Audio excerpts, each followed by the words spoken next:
Three, two, one. How am I supposed to turn this into the Dragon Warrior? Fuck you, you fucking dick. Sorry, that was a little. I I don't love know if that meme. that was like actually a popular. Yeah, okay, I'm glad you remembered it because like I love that. It was The like, the oh, Jack does he Black remember? thing, Was yeah. this that popular? Yeah, I love that. I love that. He's And so mad. It's really funny. yeah. Anyways, welcome back to Campy Cast. Been doing Oh a, yeah. we're gonna continue the franchise train for a while, probably. I think those are like some of the best episodes in my opinion. All the I would classics here. agree. I would agree. Yeah, allows Get a us lot to of kind good of stuff see out of the these bigger episodes here. yeah. So And I don't know, maybe today one is no day. I know different. it's We got a nice big franchise. yeah. Um, All right, so yeah, we got today we're doing a DreamWorks franchise, which I feel like it's something that we should have done a while back, but maybe we'll start doing them more now. Like maybe we'll do the Shrek movies one day and the I really want to do a Madagascar Shrek episode movies. eventually. Oh yeah, Madagascar actually Yeah, would be a that might be banger fun. episode. I'd be happy to revisit Although that, to be actually, honest. if we do Madagascar, we're definitely have to drag Xander back. So maybe we should put it on the back burner. Oh yeah, But you're right. yeah. Yeah. But point is, Kung Fu Panda. This was movies I wanted to do for a while actually because I remember I was really into the first movie when I was younger. I think I saw it a good two times, maybe three, and then in 2021 I watched it again. But I have a weird history with this franchise where same thing goes for How to Train Your Dragon, oddly enough, where I had seen the first and the third but somehow I missed the second. I saw three when it came out, one sometime before that. But two was just not. It never popped up for me, and I was It's like, I actually couldn't really get. funny you mentioned that because when I was younger, I had seen the first and third Kung Fu Panda, but also skipped on the second. So, Oh, really? Oh my God, that's insane. yeah, That's it's a so shame it's too funny. because I love the second one, which we'll get Yeah, the into second one's later. great, but I just like I feel like I could never appreciate it fully because I never had a full marathon of all these movies like I did now. Yeah, But yeah, I don't know if it I was the love same this thing with How to franchise Train Your personally. Dragon for Well, me. I love yes, I don't really care about those movies as much, but I love this franchise. I love two movies in this franchise. I think they're very interesting in how they differentiate from the norm of DreamWorks, how they have their own signature style, flair, Yeah, and thematically, I think are way cooler than the average. A DreamWorks movie doesn't really pay attention to that kind of thing. And they slowly degrade, I will admit. Each film I think is worse than the last. But I would not say that's a criticism for the at first until this new one, which I'm kind of glad came out because it sparked this whole yeah, idea. it gave But this us an yeah, excuse to it talk really is about that all of bad. these, and it also gave I us an just excuse hated to it. appreciate the original three more. So, yeah, but trust me, we'll get to four near the end of this episode, or you could just skip to that because the time codes are there for a reason. So, yeah. Anyways, yeah, but before we get to that, we got I guess some news, and by that I mean I just want to mention the Moving Oscars forward. briefly. Now, next episode should be the 2023 video that we've been teasing at for a while, since I think it's going to be a cool yearly campy cast tradition now. And I'm not going to say a specific release date, but sometime during the coming weeks, we'll do it. And we'll probably talk more about the Oscars there, since I think it's more inappropriate, since we'll be able to talk more about the actual films that were nominated. I guess in terms of some brief stuff, I was really happy to see The Boy and the Heron win. Very cool that after 20 years we finally got a Hayao Miyazaki movie get an animated feature win. Um, the fucking Al Pacino thing was incredibly anticlimactic, but kind of funny. It Uh, was so funny. He was delivering it like a fortune teller or something. It was like, my eyes I see see Oppenheimer. Oppenheimer. Like what are you doing, man? It's a, Yeah, it's weird, this but is funny, but yeah. nah. Um, People were less mad at the Oscars than they are I'll usually. admit it was a good That's all I can ceremony. There say. were I wasn't I'm upset about really any of I the award wins, to be honest. was happy when I'm Just Ken did not win because like yes, Okay, buddy. stupid Bart. All right then. or like they were like cut, they didn't get their win. Yeah, I was so happy. And Oppenheimer winning everything was very obvious because I was like, well, it made sense. It was the biggest movie of the year. People were talking about it. Nolan's a big director. It's a big war movie for old white men talking. And the Academy is coincidentally made up of a bunch of old white men who talk. So of course they're gonna make the movie about old white men talking, winning. It was deserved though. It's a great movie, so I'm not mad about that. It just I saw it coming from a mile away. That's Yeah, all it is to say. same. But yeah, we'll talk more about I'm the the other awards in the feeling next and episode where we get to talk about some of the nominees probably. So stay tuned for that. Mhm. There isn't really much else. Matt Pat has left YouTube, I guess, but we already talked about our thoughts on that. I liked his final video a lot. It was Yeah, really that sweet. was How like cool. I didn't realize that game theory was like an actual like term. I thought Matt Pat just made it up. When it was like the study of game theory, I was like, oh shit, really? Yeah, it was Oh, that interesting. was I'd cool. say nice way to go It out. was a great little theory. Very nice. We the first footage of Scott Cawthon Yeah, in that exists. ages. I didn't even Crazy. recognize him with the big beard because he's had like so little actual pictures taken of him, so I barely recognized Low him. key, he looked way older than I thought he was. Like, is that mean to say? I thought he was like Yeah. It what was in cool his that he showed 20s up for Matt maybe. Pat's But final theory though. Didn't expect that at all, yeah, it but is it was that's cool. awesome. But yeah, Anyways, yeah, glad Matt had a glad he's moving on. I hope he has a yeah. great and nice retirement. Yeah, there's probably like But some smaller yeah. news, but like not much worth note at the moment. But yeah, anyways, let's get into this franchise that we kind of introduced earlier. Let's start off with the first Kung Fu Panda from 2008. Yeah, Kung Fu Panda, the original film. It was around the like early era of DreamWorks, you know, and I feel like this was one of their big hits, and it's one of their most like popular franchises that all started with this movie, like stated, and it holds up Yeah. incredibly well, and it's easily one of Yeah, I DreamWorks' best movies. love this first movie personally. And I think like see part of why I really like this movie. Not like obviously that doesn't affect it, but I think a big part of understanding how cool this first Kung Fu Panda is you got to understand like the time it was made. Because see, this was 2008, and right now, by this point, DreamWorks sort of earned its reputation as like the Rocky situation studio. They're kind of still in today. Like we can get a movie like Puss in Boots 2, and then a movie like Gilman right after. They're Yeah, very up very and down, although we've been inconsistent more on studio. downs recently. Yeah, exactly. However, and then like the late 2000s, I think was especially prevalent with this. This was big in their like wacky animal movies. They're just stupid, dumb fun for the most part, not meant to be taken overly seriously. Hmm. This was the era of the Madagascars, the Bee movies, the even Shark Tale is 2004, but it's still in that time frame. And Monsters vs. Aliens isn't the exact same thing, but it's the year after we're in that whole mold. So seeing Kung Fu Panda come along, it seems very much in that vein. Oh, a movie about haha a panda who's 2019 Josh fat. Hey, but he's doing kung fu. How could he do that? How It wacky. what? You know, seems it seems basic, a little It seems like the type boring of. even. I feel like if But you look at the trailer and just think like about it without seeing it, mhm. you're gonna think that it's gonna be like another goofy DreamWorks movie from the premise. Oh But yeah, once you definitely. actually watch the They definitely did movie, that purposely for have it to fit in line with all their other movies of this time. exactly. But what makes Kung Fu Panda so cool is that it's not one of those movies, not at all, in fact, because there's actual like soul and flair and substance to this. Hmm. And to get my thoughts out of the way, like right now, this is my favorite Kung Fu Panda.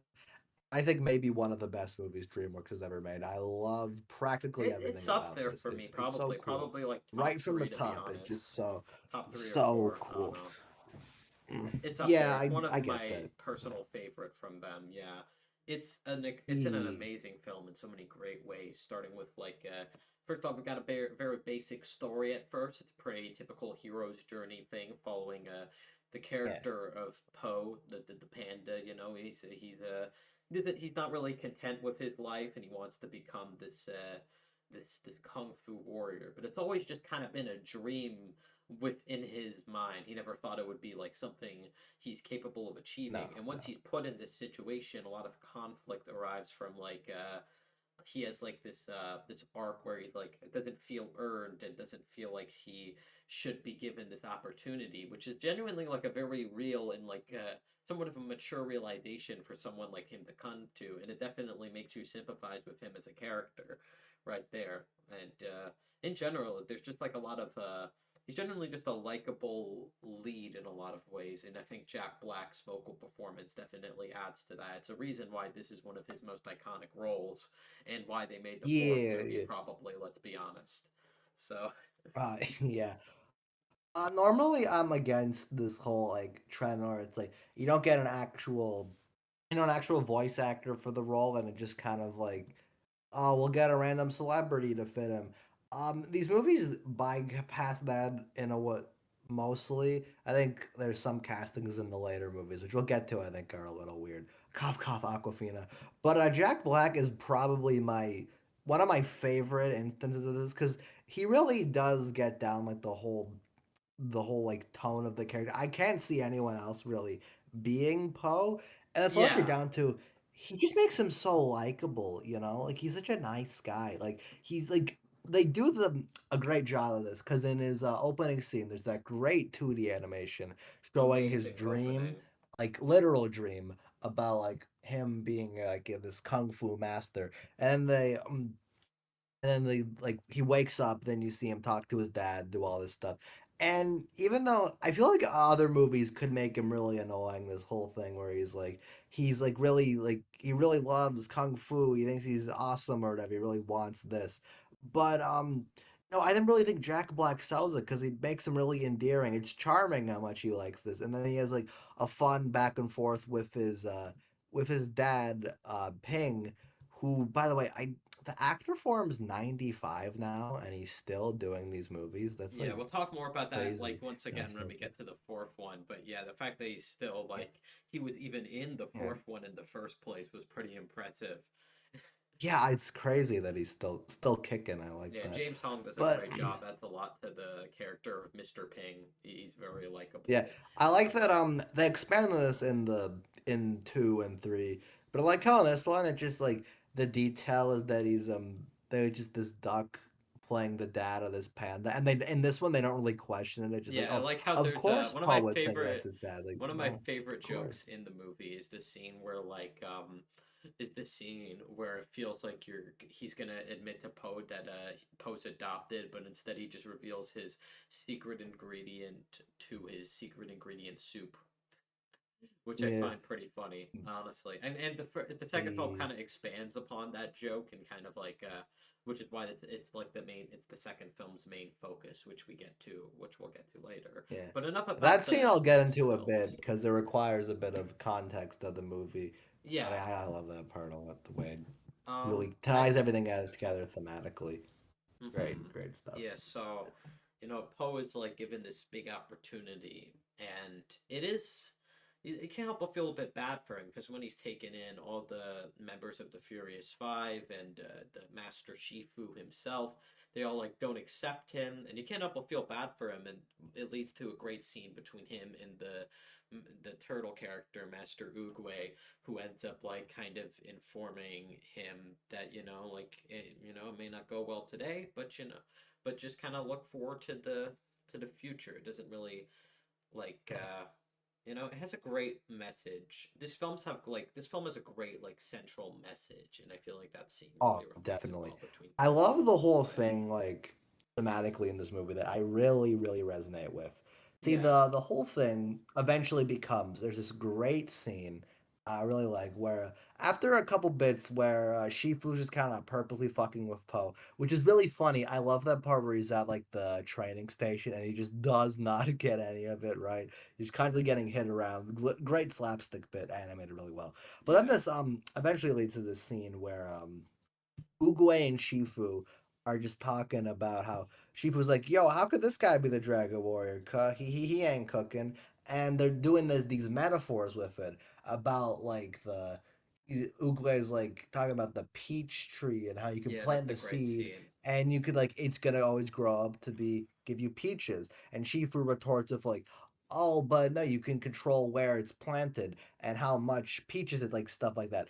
And then and it's a great back and forth. They do this metaphor with it, which essentially is to say like Oogway is like, no matter what you do, you're still getting a peach. And the whole thing this eventually leads to is this idea where it's like you can't just specifically follow the mold of something. You kind of have to like mold your own identity with it and form your own path. Because the when they're training, Shifu tries to train Poe the way he trains the Furious Five, and it does not Yeah, work and it's out he's because not really Poe capable personality. of that since his Yeah. overall like physique and overall personality isn't really reflecting the same way, Yes, and it like exactly. kind of teaches this nice lesson about how like Shifu comes to realize that he shouldn't be so controlling about this, and Yes.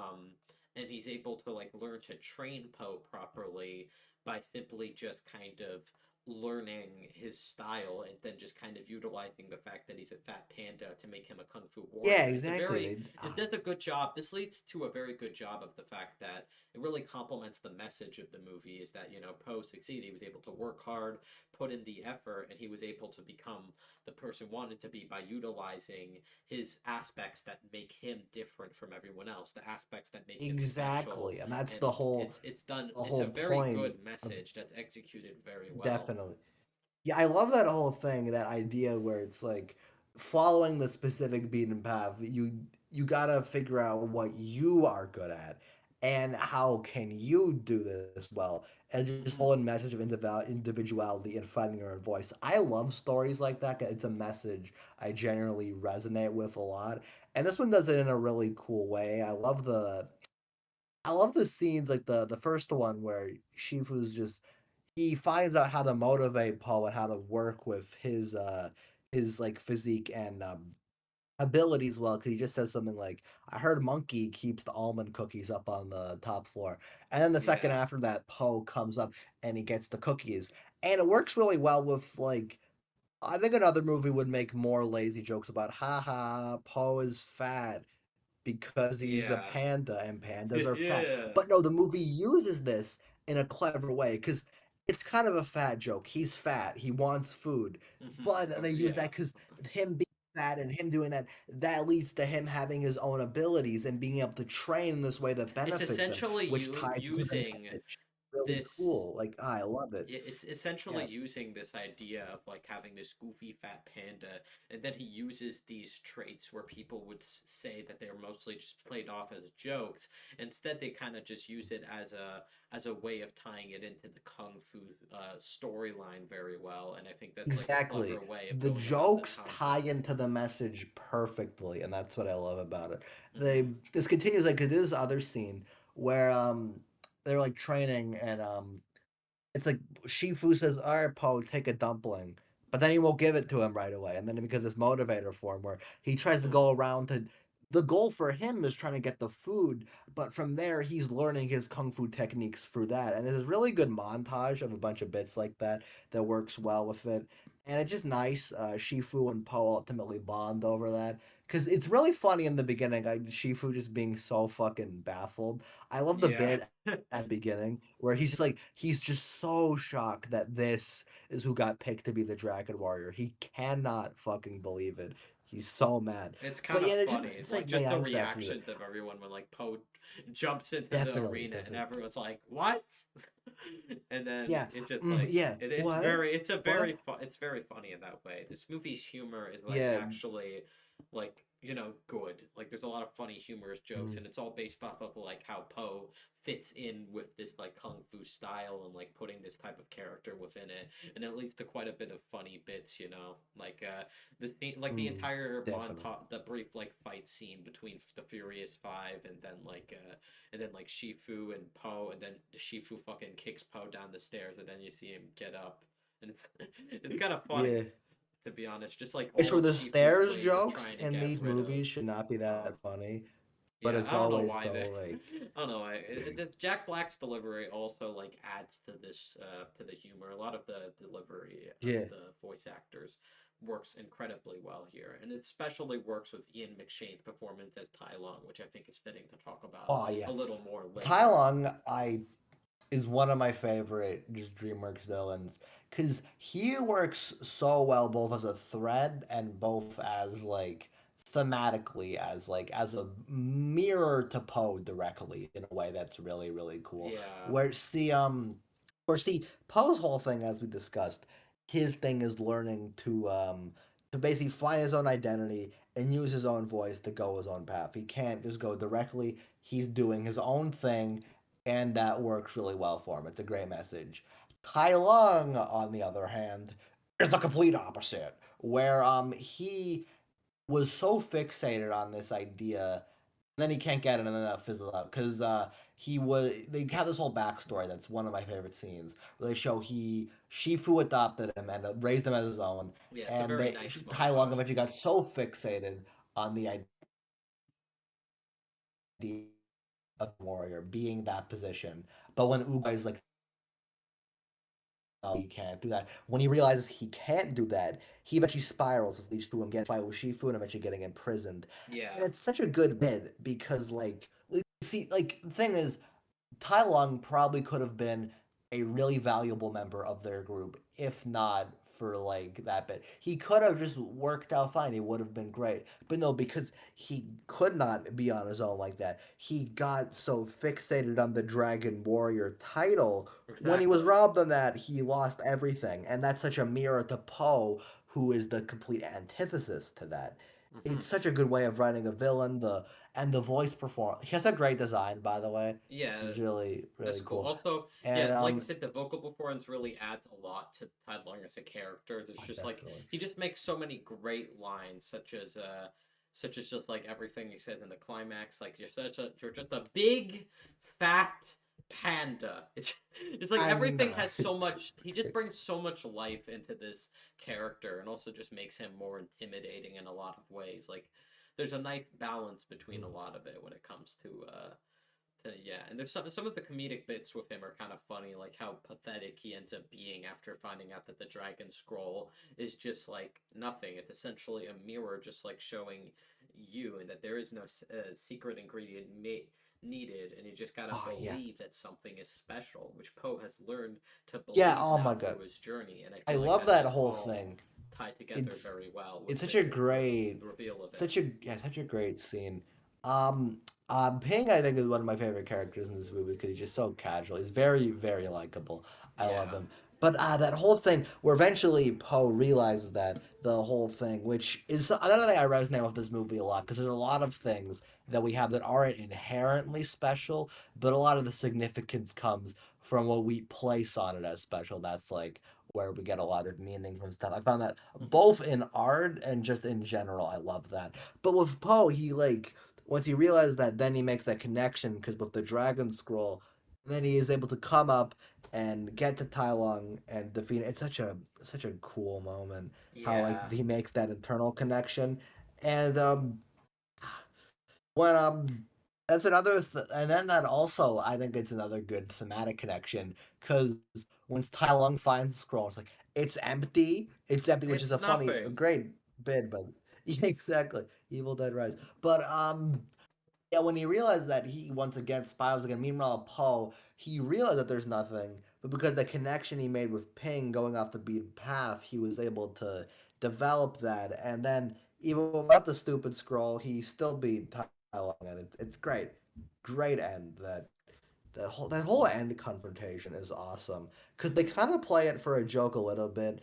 There's part where Poe sits on him that I don't quite Yeah. like. You didn't see his ass close up, but it's still a really cool really cool end to me. I love that shot where Shifu's just waiting for him. Then Tai Lung And shows then up, and Tai Lung shows up with he the has this light, and it's anger and energy beautiful. to him. He just comes in, he's punching down on him. And even when Shifu tries begging for mercy, he comes to terms with the fact that he could have done more effort on his end. He's still not satisfied with that, and he just keeps banging down. It's It's oh my one of god, my favorite so well moments in animated, this movie. I want to lovely. say is that like during this final That confrontation is between yeah. Tai Lung and Shifu, not only is the lighting and overall action phenomenal, but the emotional like build up is really well done with Tai Lung just like beating the shit out of Shifu, demanding him to say how proud he is at him, and then we see Shifu apologizing to him about like how he raised him, and it's genuinely a very Yeah, yeah, genuine and like great, authentic, just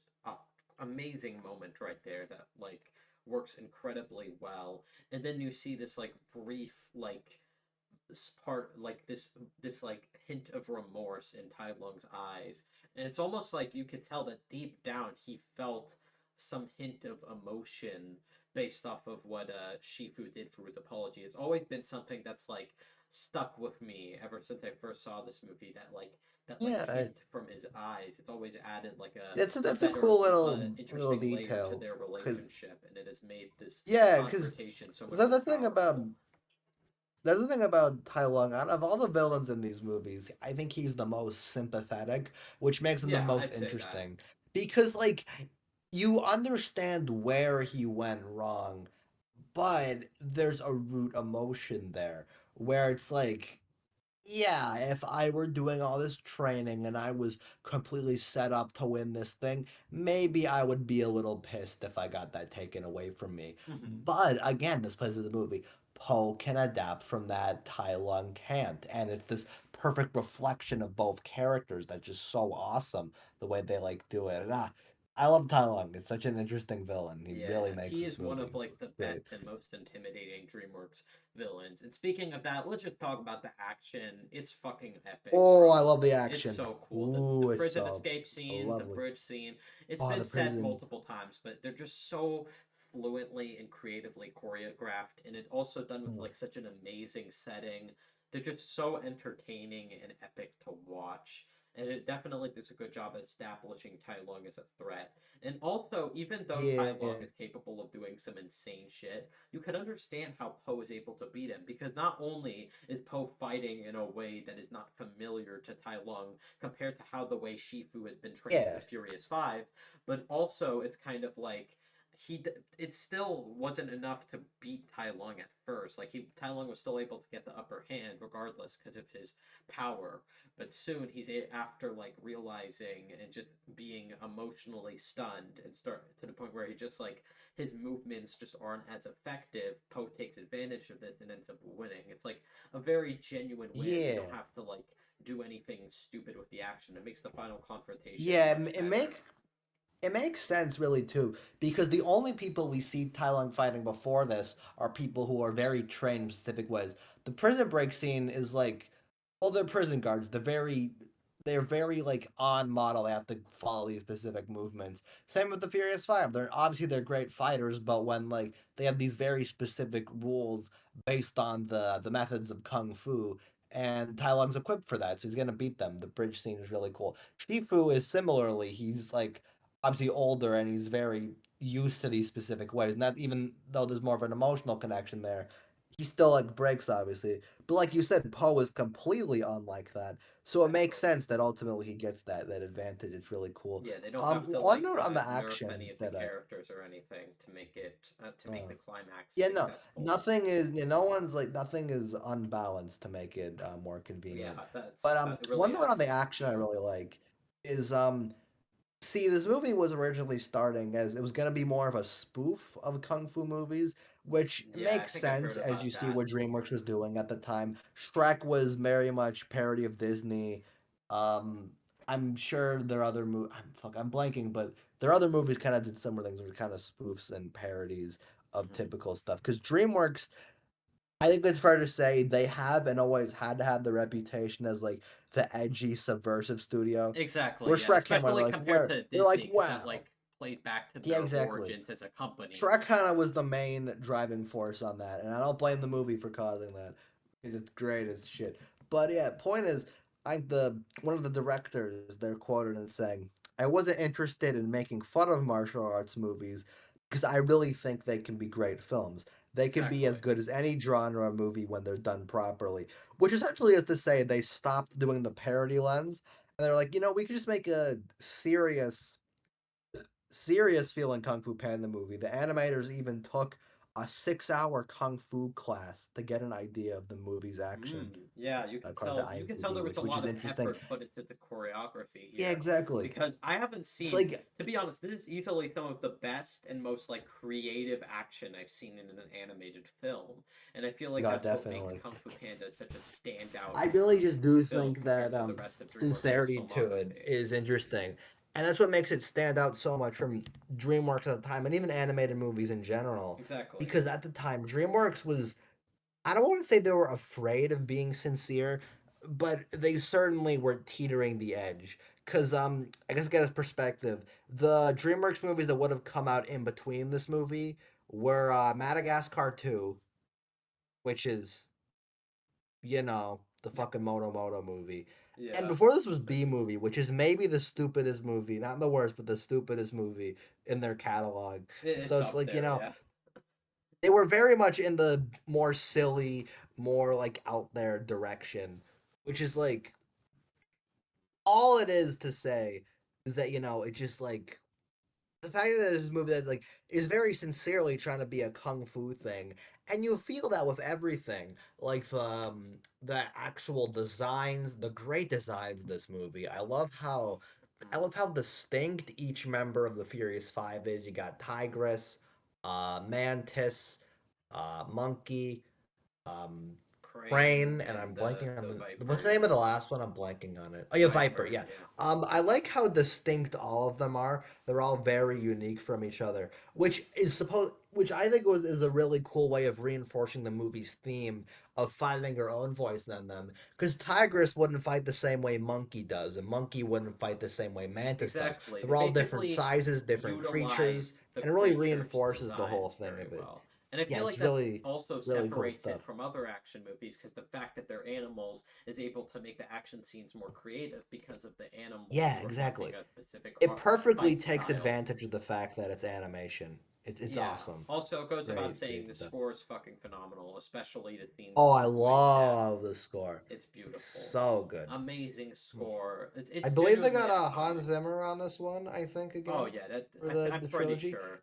It, yeah, Yeah, oh, yeah, let me check that. And yeah, him and John Powell, okay, yeah, yeah. he is. And they kept it banging as always. He is so good. Oh, so And good. John Powell, too. Don't diss him. He does a lot of DreamWorks scores, They so both did a great I'll job with plug him this as one. well. It's like Yeah, it's one of my favorite scores so for an good. animated movie. It's so good. Yeah. And another thing I want to The mention, I've seen this criticism a lot, and frankly, after rewatching it, I genuinely really just don't get it. A lot of people just keep saying that the Furious Five are like underdeveloped or whatever, and they use that as a flaw. But that's not like the focus. It doesn't really If you matter. think they're underdeveloped in one, then Jesus Yeah, Christ. they're not But developed at all. Straight, they're basically well, not in the fourth one at all. So like, yeah. yeah.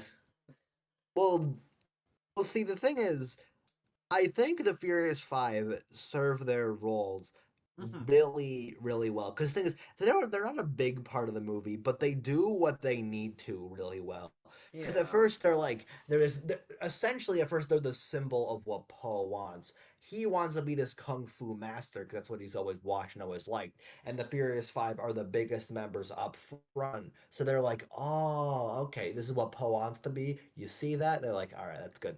But when Poe actually gets accepted as the Dragon Warrior, they play into the movie's other theme of imposter syndrome, where they're the ones being like, "You're not us, buddy," because Poe he has this, but he doesn't feel like he belongs there, which is a theme in a lot of DreamWorks stuff they do. Shrek 2 famously does a really good job at that, and I love that movie Yeah. for that. But this does it, I think, in an equally as cool way, where you feel really bad for Poe because on the one hand it's awesome. He gets to work alongside the people that he's wanted for so long. But on the other hand, he's such a sweet and sincere person that he doesn't want to fuck that up. He doesn't want to be dragging down the team. Which Hmm. at the beginning it seems like he kind of is because he wants to be so much like them. But then he learns to not be like them and find his own thing. It's like So I rambled a bit there, but oh fuck, this movie's so good. I love Yeah, it. one thing I So really good. like with how they Mm. characterize the Furious Five is that specifically with like, each of them kind of reacts similarly. They grow to like warm up to Poe as they see his determination to improve, which I really like, except Yeah. Tigress, who's shown to be much more furious than them. And I feel like that is It's reflected serious.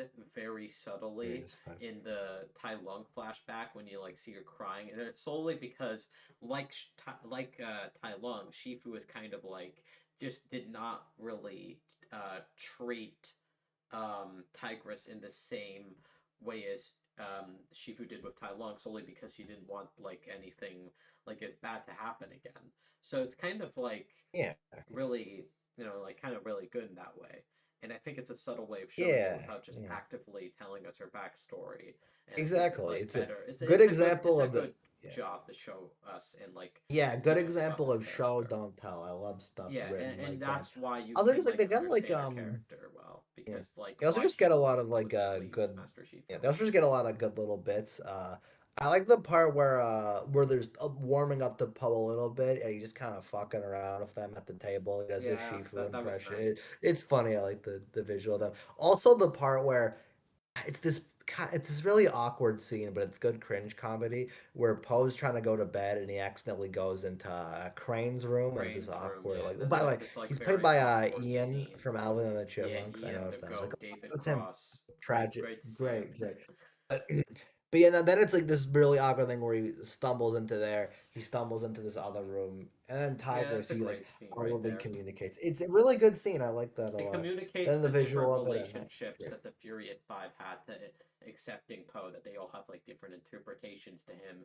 And Tigress, since she was like one of like the first trainees under Master Shifu, shown through the flashback, like that's why you could understand her the most. And it's like, Oh, it's a very 100%, well yeah. shown and demonstrated scene with how like Tigress like beat just beats into Poe and makes and continues to make him feel bad about the Yeah. role that he's been given as the Dragon Warrior. So yeah, that's a great scene. I also Yeah. love like every scene with Uguay. He's a great character. Oh, I I love love like the Oogway. old way like the way he's animated and I like the scene where Mm. he tries to blow out that candle and then just Shifu just like just like puts them all out with like one push. It's a nice way of showing that Shifu is like more controlling in some way. Like I really like the Mhm. subtlety that this movie has in ways like I that. love the. It's a small thing. The movie never draws attention to this, but I love the decision to make Oogway a turtle because it really reinforces the whole thing with Poe because the whole thing is they're like, how can this fat panda be the one to become the Dragon Warrior? But it's like turtles are famously known for being very slow animals. You know what? The Master, the original Dragon Warrior, the guy everyone looks up to, he's a fucking old turtle who like just doesn't know shit. It really does like outwardly show the thing about finding her own like idea and how really if you put your own perspectives into it, anyone can be worthy of that big title if they're like interested in that. And they don't do that direct with Uguay, but you can I realized that on this viewing. It's like, oh, that's really clever. I like that. Like even the little animal designs mean something with each of them. I think that's really neat there. Mhm. You could probably break something down with that with other animals, but Yeah, Uga was it's what I that's noticed that with the cool. most with, There and I really probably like was a that. lot. There was probably an Yeah. intentional decision to also show like how much more like calming and just like slow Oogway is as a character with like the peak sheen going back to that how he like shows the Shifu to like nurture the peach in some way, kind of like and like Yeah. take your time with like helping him and whatnot. And I think that's good. That's a good way. That's another Yeah. good characterization of his Great character. scene. That it's clear there was a lot of thought and effort put into this movie. It's very smartly written in that way, and also very smartly well made. There's just a lot to love about this movie. And Oh, definitely, yeah, definitely. I also want to mention one of my favorite jokes in the movie. To be honest, one of my favorite is the scene where like Poe first makes up and just starts geeking out over his action figures, and then you see this pig on the other side of the window and her reaction. It, I thought that was like a very funny instance of like cringe comedy in that way. You know? Yeah, yeah. This movie's really good at that actually, but there's a lot of scenes that just kind of make me wince, but also it's like it's funny in how like how absurd the whole thing is. Yeah. My favorite like gag, it's not even a big thing. I love this. Like I said, the stairs jokes in these movies should not be that funny, but I love when like Tai Lung and Shifu are in their big thing, and then Poe pops out, but he's just so fucking tired because he's been like going up these stairs for so long. So he's trying to do this like badass thing where he comes in, his energy is so low by that point. It was not a big thing. It's a funny little moment. I like that Yeah, I like a that. lot. Yeah. Um, Um. yeah, there's a lot. Also, I think my favorite little joke in this movie is right at the end where after Poe defeats Tai Lung and goes back to Shifu, they have this moment where they're just like they have like trying to have this little moment where they're both quiet, like have this inner moment. It's a little like a little bit to show how far Poe's like they're both Yeah, near grown, they're the end of both the movie, very calm that at this point, moment is and then they great. just asks like you want to go get lunch or something. Like this little line. It's funny. It's Also, one of the jokes I do find like really Tai Lung. funny is near the end. It's kind of like a funny like mocking of that of a bit of like a trope in that you would expect in a movie like this. But basically, there's a scene where like Shifu's kind of finally at peace when knowing that Tai Lung is now banished to the spirit realm, which is kind of revealed in the third movie, but you know what I mean. But Yeah, basically, what's funny about that is then when Shifu's at peace and starts like talking slower, then Poe thinks that he's fucking dying, and he's like, "Don't die, Shifu." yeah. And I don't know, I just find that to be very funny. I And like then he that. just says, "I'm not dying, you idiot." And I don't know, there's a lot of funny Mm. interactions and fun vocal performance. In general, the entire voice cast does a great job. You Yeah. know, The even movie Seth really, like I said, the Rogen is movie really okay, to be honest. builds those jokes into really good character moments, which they do a lot with like the whole general premise. As I said, it's built up that stupid joke of a panda is fat and likes food. But no, it's used for great ass character stuff. Nothing in this movie is Exactly, it's used in a wasted. clever I way. You love know, it.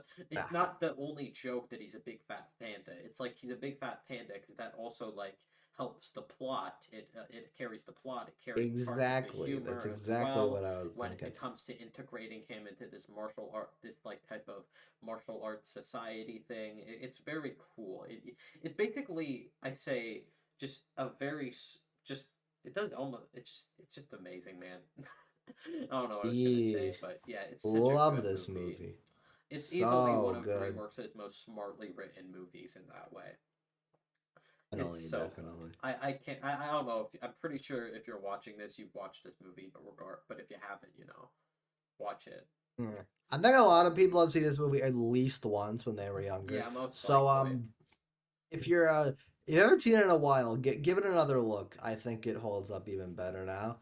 For Yeah. me, I was kind of blown away on this rewatch. I was like, whoa, Yeah. Like those what Tai the Lung fuck is wrong action with scenes critics? never get That old. was They're an so awesome cool and fucking creative. movie. That's so cool. The Lovely. prison escape scene. Lovely Ooh, film. there's so many cool shots in that, so many cool Oh, angles of yeah. action.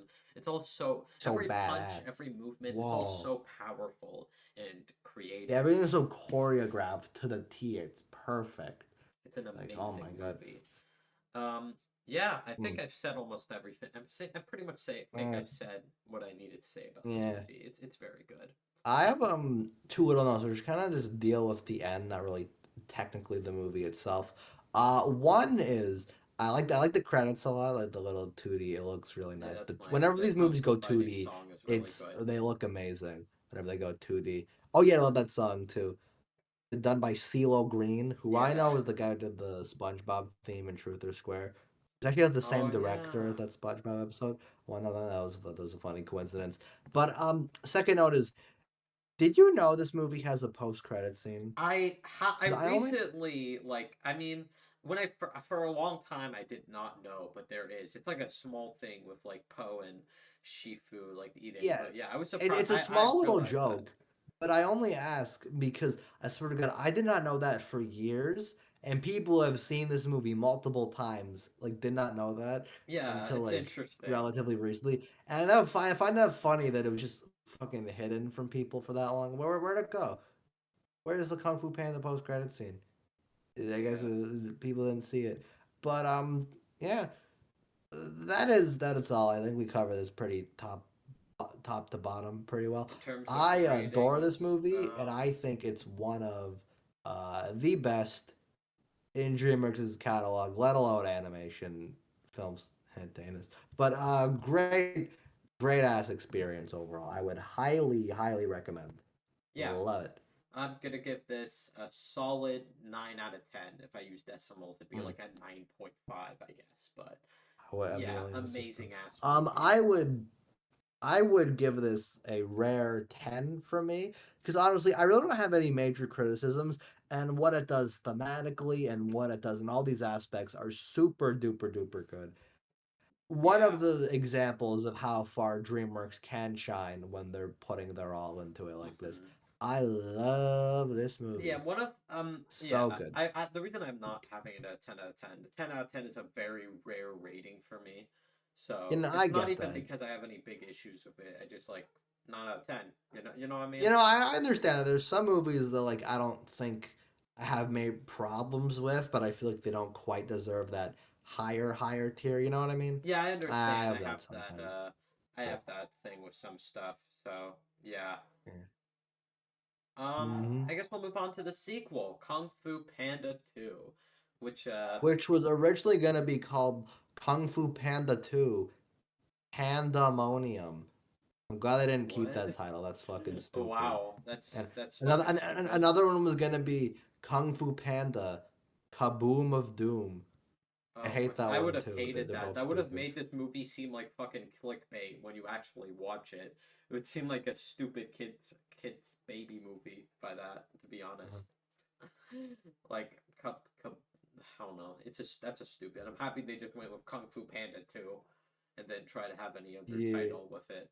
But yeah, this is yeah. great. They've been nice and clean, very Yeah, simple. a lot of Um, people seem to say it's better than the original. To me, I like the original like a bit more. I just think the original is more funny and has better action. But I do love yeah, this movie quite a bit, and I don't think it's a big step down from the original. I think it's genuinely a film. I think it's that just emotional heart and weight that really makes me appreciate this movie in so many different ways in terms of it's like one of DreamWorks' most emotionally impactful movies for me. And yeah, it's really good. It's a really solid sequel. And yeah, yeah. I wouldn't like I was I don't said. think this one. I don't think it quite works for me as much as the original, specifically because Kung Fu Panda 1 is very tightly written, very like segmented, very well paced, and I think that works to its benefit very well. It works really, really nicely. And this one, I don't think is quite as so. It doesn't have as consistent action. The action is still really good in some of it. I don't think it's as solid. And I think personally, the whole message and thematic connection of one is something I really connect with, which I don't That's as much completely in fair. this movie. However, two is still really fucking great, and I think one of the best sequels DreamWorks has made. Really, really good, solid stuff. Yeah, this time, like, it takes place a while back after the original movie, and now Poe is integrated himself as a kung fu warrior, and now he's going to this other step of his training, trying to unlock inner peace. And soon we see Poe having to, like, grapple with his past after he sees a vision about his mom during a fight with a bunch of wolves. And this leads him going on this journey of, like, kind of self discovery and trying to, like, realize what happened to his family Mm. and goes to through like this acceptance, and it's genuinely done in a very like sincere and deep way, and done in a pretty dark Yeah, way for a yeah. title for a movie called Kung Fu Panda. Like the first film already subverted what you would expect from the movie in an amazing way, and this film continues to do that, continues to take some of the best elements of the first film. And to me, I honestly, while both films are emotional, because I do love, like I said, the relationship between Tai Lung and Shifu from the original, and Poe's overall character arc of becoming a kung fu warrior by the end of it. And in this movie, I think I think I like the emotional heart of it a bit more, even though I prefer the first film as a I can movie. see that. I see that because this movie develops it really really strongly. Which this is one of my favorite things in sequels. That were I like when they set up something as a joke, but they can actually bring it in and tie it to like some emotional Yeah, developments I kind of later. briefly Because touched on Kung that Fu in the Panda, first movie with one of the yeah, jokes with yeah, Mr. Ping about Poe yeah, potentially being adopted, but the movie not telling us yeah, that yet and yeah, leaving it open exactly. for But this now in this movie. movie, actually give that backstory to it, and it develops, and it's like, oh, it's a very natural lead-in and build-up as a sequel, because like, oh, you find out about Poe's past, where is his parents, and then it leads into the whole Panda thing, and Lord Shank is the one massacring it. It's a very natural step by step by step to get us where we need to go. It's very, very well done. But, yeah, point is, I love that whole flashback scene where Ping is talking about where Poe came from. You see baby Poe and how they raised him, and really like Ping is one of my favorite characters in these movies, and I think that little bit makes him like even more endearing than it already is. It's like, aw, what a nice guy. Took care of this panda, raised them all. Very, very charming stuff, which works very well because this movie is kind of about Poe's connection to him, and additionally Poe's just lineage, which leads into the whole message of inner peace. But we'll get to that. We'll get to that. Hmm. Great, great stuff. Yeah, so they like kind of go into this town, and soon after some admittedly charming and like interesting shenanigans that with some fun humor, such as this, I don't know, like the scene where they go into this like this like dragon costume thing, and then like Poe just continues to use it. I like the jokes when it comes to like Poe with Poe just kind of, I don't know, like the image, it's like the dragon looking like it's eating the wolves, but in reality, you know what I mean. Like in reality, they're all just beating the shit out of them. I thought that was a funny visual, to be honest. Yeah, it's And funny. another thing I like is the scene between Poe and Tigress in the middle on the boat. I think it's a very good scene where Poe has a nightmare about his mom and parents. It's kind of a funny scene. He has this goofy dream about him being replaced by a radish, and it's kind of like a funny way of showing like how Poe would like determine something like this in his own goofy way, a funny way, and I feel like that's like a in character for him in terms of how he at first sees this type of like in terms of assuming the worst for what happened with his parents. And we also get this amazing Mm. emotional scene between him and his dad before he leaves on this journey, when like after, like you said, the Mr. Ping Poe thing, when we see them being adopted, how Poe was adopted and whatnot, in an admittedly very well Yeah, presented scene. Then we see Poe on his way to his yeah, journey, and then he just like he's trying to find out who he is. He's very like fixated on who he is as like a person, or you know, as a panda, but you know. yeah, But yeah. in this case it's like he he seems to value his dad definitely, but he can't help but like he just can't help but wonder what happened to his parents, and he almost just doesn't real has a hard time seeing Mr. Ping now as his like father, knowing that he's not like his biological thing. And I feel like that's like a really weird real thing for like someone who might be adopted to come to, in terms of like wanting to Yeah, find it's a out where they really come from. It's an engaging yeah, it's a conflict. really neat like way to develop it, and I love how it sets up Poe's whole thing because it's kind of a simple message, but Kung Fu Panda 2's whole thing, it's about like peace and finding self-acceptance within yourself mainly. And this is just like how Tai Lung reflected Poe. The villain of this one, Lord Shen, also reflects Poe in that aspect, which we'll get to. Because Poe's whole thing he needs to grapple with. He needs to find his inner peace so he can be calm, just fully self accept everything in his life. Meanwhile, on the other hand, we have Lord Shen, someone who is built of anger in a similar way that Tai Lung was, but he has Mm-hmm. no self inner peace because he's been living a life of anger, and he's taken this out on pandas. He can never have peace because he's been Yeah. slaughtering these innocent people, which you get with that flashback. I appreciate how dark this movie goes, for the With record. like the main Lord Shen villain has literally canonically Lord Shen has canonically massacred a bunch of pandas. And you don't see blood or yeah. anything like that, but you realize there is the implication of all that happened. I think that's Yeah, I stronger than think it just makes it, saying yeah, it makes it all that. stronger because it's all just subtle. Like there is never a scene where they just say Lord Shen killed every single panda. There's never that scene. It's all just subtle, and I love it. I love how this movie is able to convey emotions in different ways instead of like show don't tell. It's done beautifully. I love it. it's Yeah, it's yeah. amazing with Lord Perfect. Shen's They bring backstory. back the 2D visuals for that part too, which is great. I Yeah, I love it. also just Oh, fucking cool love looking. the brief 2D visuals during that epic, like, montage of Poe and the Furious Five on their way to the city. And it's like, there's some great 2D animation of both Poe and Shen preparing for their confrontation. And that's like the best part of this movie, the relationship between Poe and Lord Shen.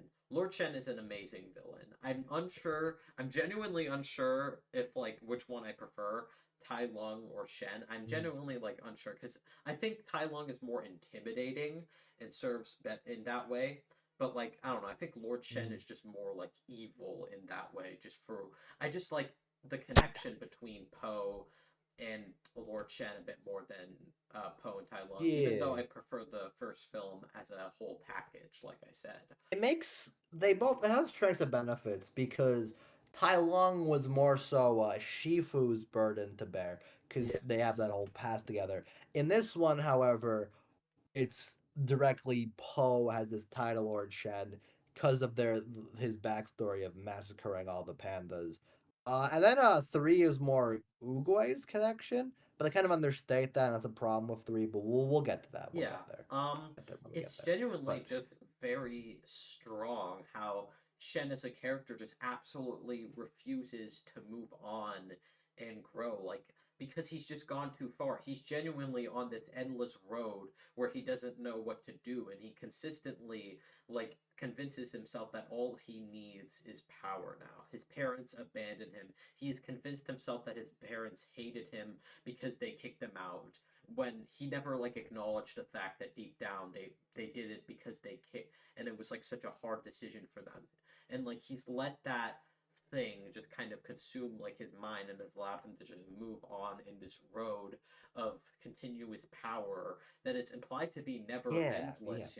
It's genuinely he's on this like road where he's like unable to change or grow, while Poe is able to come to terms with his inner peace, which leads to probably one of Exactly. my favorite scene, maybe my favorite scene in any DreamWorks movie, when Poe unlocks inner peace. It's genuinely Honestly, that is a fair amazing. assessment. It That is is such a good scene. seeing Like, how Poe unlocks this like inner peace. It's all done subtly. We see he listens to the soothsayer, who is a great character. She's used very well in giving off this wisdom and also like yes. taunting Shen in multiple themes in terms of Shen's desire to avoid his own destiny and refuses to find peace. It's genuinely just sad how Shen is able to like never move on and refuse to because how far he's come, and he continues to embrace the monster that he has become, and has completely like shut down his parents from his life, continuing to tend to the future, like he says in one scene with the soothsayer, and he doesn't like allow his parents to like properly rest in peace. And it's like it's a Yeah, genuinely very yeah. sad character. And back to the inner peace scene, just that scene, everything about it is beautiful, like all the way it's presented from a visual standpoint, the music, the score, the expressions from Poe, everything is beautiful. It's amazing. And then it ends with Poe saying that I am Poe. It's just an amazing line, bruh. It's just so good. Definitely. It's such a good And the way the movie, man. music ramps up too, just to It's add to it. so Oh, good. it's so good. Also, a montage of just his Yeah, entire yeah. journey so far just really adds to the compelling nature without feeling forced in any way. It's amazing. Yeah, It's so definitely. good. The emotional core basically ties it all together. I genuinely almost teared up about a fucking talking panda movie. Like these movies are Yeah, it's so so good. good. Like they have I no know, reason to be right? as They're good as they awesome. are. Like in terms of conveying such Mm, real emotions through this big fat panda. Like amazing. mm, And this is made by DreamWorks, who have yeah. made shit like The Boss Baby. Like what? What Ugh. the fuck happened? You Yeah, it know? just goes to show how inconsistent DreamWorks is as a studio. But man, it's Yeah. just such a good movie in every way. I It love it. is. It is. I really love because you can kind of get them for the way we're talking about it, but I love how just much it differentiates itself from the first movie for all this. Because like obviously the arcs are entirely different. Like at the end, it builds up naturally. Now Poe's accepted his different place, and he's to find peace with his his past because it's kind of it's a neat parallel thing. The whole Dragon Warrior thing is about his future. This is about his past, but I Yeah, like with that him a lot. grappling with But it. even ignoring all that stuff, just on like a basic level, I love the like we get an entirely different setting in this one because in order to stop Shen, Poe and the Furious Five, like we gotta go out on this quest, and they go to this entirely new place, which is a great new setting. You know, it differentiates itself a lot, and they make a lot really good use out of it. I love that sort of chase action scene around the town where Poe gets stuck in that like cart and those guards are chasing him around. It's a really fun bit. I like that a lot. And then we the imprisonment stuff that gets some new angle of things different to the stuff in the first movie. It just sequels often have a problem where they feel too derivative, and this does not feel that way a lot at all. It gets Hmm. really, really, really well done. Great stuff here. Just Yeah, mwah, and also chef's just kiss. all the action bits and the overall color palette, such as the main color like being red when Shen shows up, kind of showing like how his past always will be a part of him, and he refuses to acknowledge it and move forward, unlike how Poe is able to interpret it, which all is also a part of like just how honest and likable Poe is as a protagonist. You know, he just has this big heart to him, and it just hurts seeing like Yeah, him yeah. acknowledge and realize what has happened to his parents and slowly become kind of consumed by it to the point where it distracts him from fighting Shen in Yeah, some cases, all I being love haunted those by that red symbol that I love the way that creates intrigue because there are like bits where he just like he's doing a normal thing and they'll get a brief flash and it's like, whoa, what's that? And then there's like more like, ah, what's that? And then when he actually gets the shed, which I like the stairs callback joke there, it's cool. But then eventually when he sees him, he makes that internal connection and it's like, oh shit, it was him? yeah. You did that? And it's like, really cool bit. Love that. Great, Mm. great. I Um, I um I like how I love the scene where Poe, like when Shen basically mocks Poe and acknowledges that he witnessed Poe's parents abandon him and how they never loved him, and Poe just immediately assumes the worst, since that's like it's kind of like makes sense for his personality in some way. And this ends up, and it's like it's very sad, to be honest. And I also want to mention the humor aspect. Like I said, I don't think this movie's as funny. There are some funny no, no. comedic bits. In terms of it and the tone, um, I can understand why some people might think it subtracts from it, but it never really did for me in some cases. Plus, I thought the humorous bits were always kind of like small and subtle. It never really, They and it's don't still an place in as much. character for Poe, for him to kind of They have don't these place small as little much bursts of emphasis action. on it, which I think is a very smart move for this Yeah, as a that sequel, too. because ultimately this is a much darker route to take the franchise.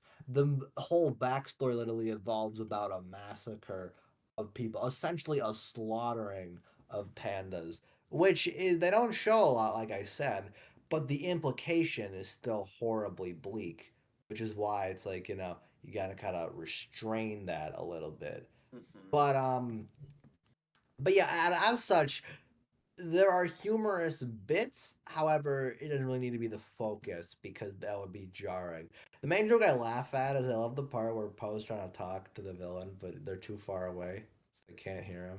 I don't know why I So find stupid. that funny. Like, Oh, yeah, that's it's kind of so funny. funny. He's trying to like get their attention. He's like, what? What's he saying? Yeah. It's like, I don't know. Yeah, mm, it's like it's an in character joke for something like Poe, and I think it mm, works well in that situation. And also, like it's mm, in character for Poe to kind of deliver this type of epic monologue in some way, and how I like how yeah. Shen just doesn't hear it.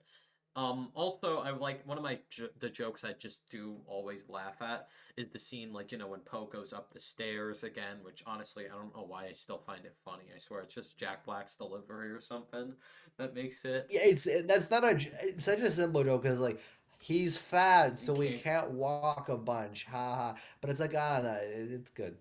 Yeah, there's I just like something it. about like how I'm it's seeing it. implemented that's funny to me. Like how one of the guards just had to carry Poe off some of the stairs. I just found that funny.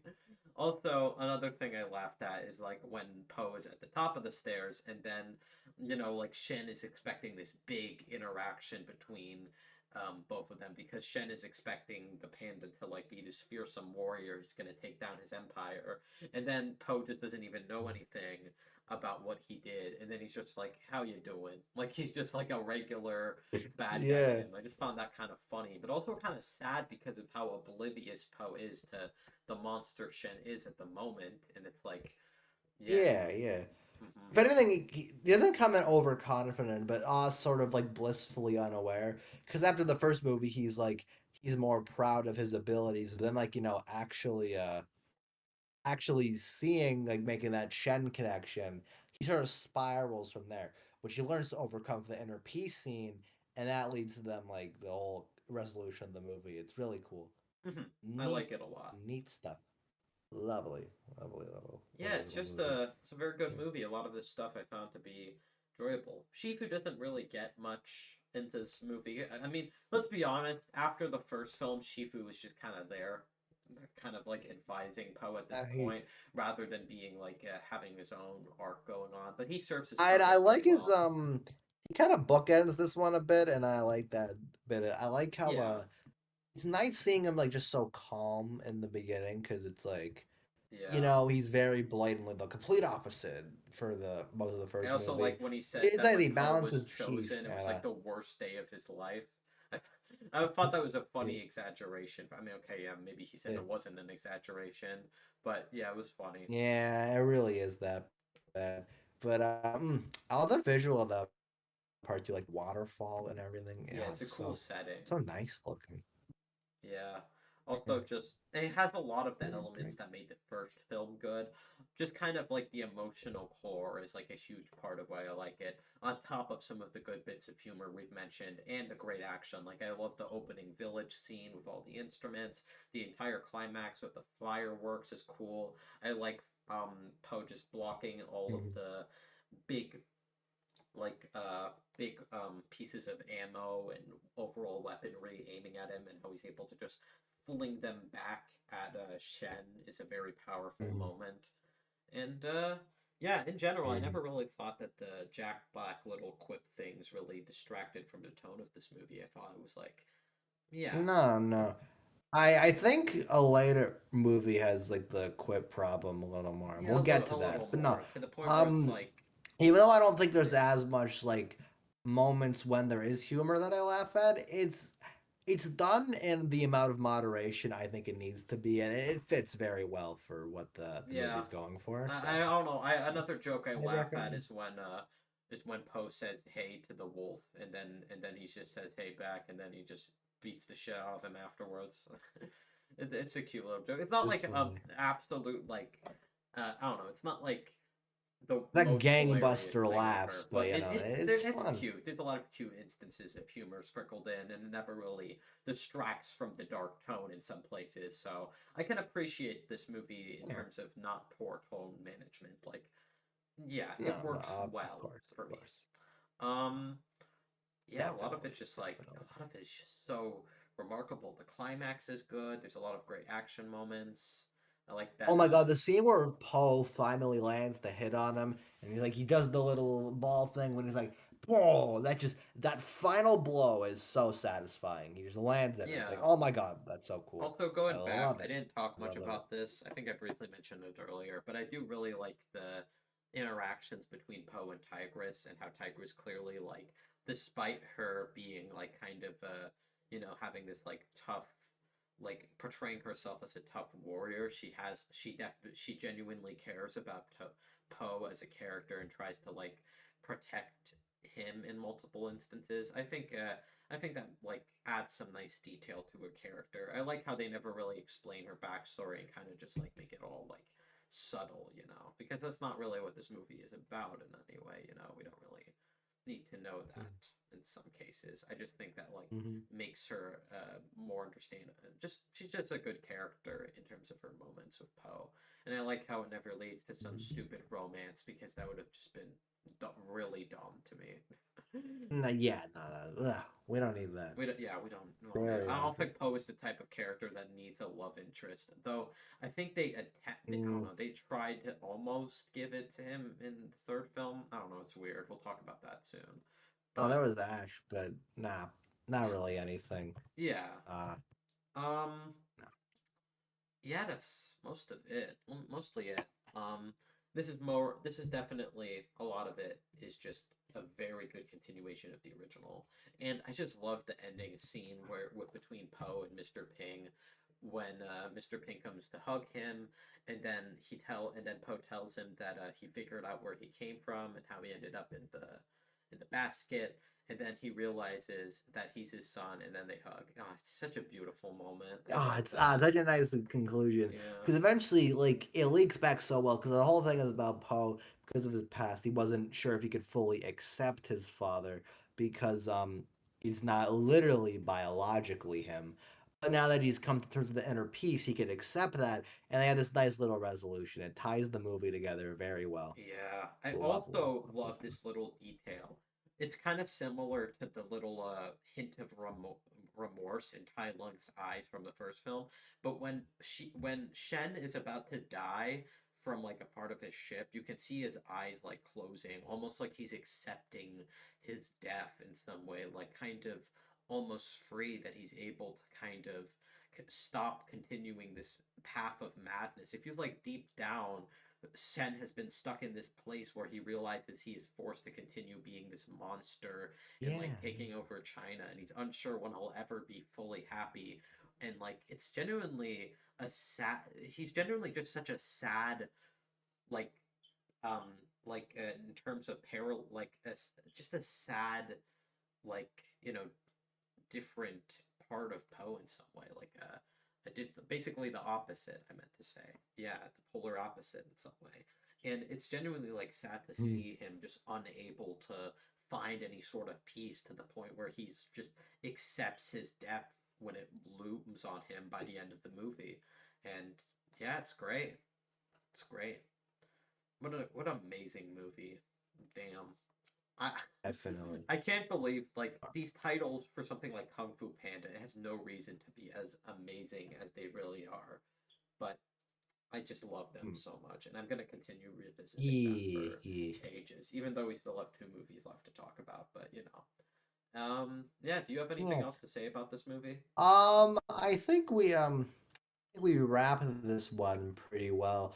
The only other fact that I don't, it's not even really about the movie, that apparently it was played at Cannes Film Festival, which is I think is funny because they mostly play art house movies there, and fucking the Kung Fu Panda sequels there.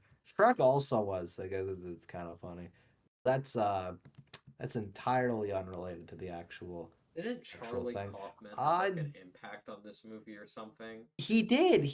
And Guillermo del Toro. Oh yeah. They were apparently credited with having little bits on this movie, which I could pretend that's why it's good, but I I don't doubt think it. that's I don't know. He's not that Maybe big. there's like a Like, spark I'm of not, it in there, but regardless, it's I don't yeah, it's definitely not the single reason why it's good, I'd say. yeah. I'm not like YMS to be like, well, Charlie Kaufman made it good. I ain't no dick rider. But yeah, great ass movie. I'm going a solid 8, maybe a 9 on another revisit. I Originally love it. had this at an 8, Great. but the emotional moments in the inner peace scene really stuck with me to the point where I repelled it to a 9. So, That yeah, is it has entirely all the fair. aspects that made the first film good. A less strong humor, sure, but it's appropriate, and it leads to just an amazing continuation of this franchise.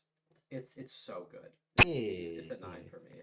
Um, That yeah. is definitely fair. All right. Now we'll get Lovely. to Kung Fu And Panda now we're on to 3. 3, The most which, okay, 3, I think we can both agree that rhymed, has a lot more I'm iffy on, yeah, but to be ultimately it honest, is a solid conclusion. yeah, It just it has works stuff I'm well as a not that into. conclusion. I just have a lot of issues with this movie. I was thinking of like saying like okay, it's pretty good, but there's just a part of this movie that kind of just Eh, drags it down for me. it It pulls it it down has from me moments loving that it. drag. I don't think it deserves that high. I wanted to give it higher, but I don't know. It's ultimately solid, but not great. Yeah. It's That's my I know ultimate you said perception. this before, but going back to our last episode, it's almost similar to the Infinity Train season 4 of the Kung Fu Panda movies almost. It is. That's what I was thinking too. I'm more positive on this than I am that, but it's still this Yeah, kind of thing same. where it's I not would say I like this more than entirely, that. yeah, it's not entirely bad, but it's the same thing where it's like you feel like a lot of the spark and pizzazz that the first two have just kind of decreases by the time we get here. Yeah. And it leads to a movie I'm not fully satisfied with. So the whole thing is, I guess, general story stuff now. It builds off the ending of the end of the first two, where we see the actual Yeah, when we Panda see Village. Poe's dad At is this still point, Poe alive. is all high and mighty, and then it's like, oh, he finds his dad, played by Walter White, which And he's is really one of my good. favorite parts of the movie. He does a really good Bryan job. It's Cranston funny. was a I, very good choice to I play say, this character. great casting actually. Oddly, it's funny. I was like, at first I didn't realize where I recognized his voice from, and I was like, hey, wait a minute, is that Walter? Oh my god!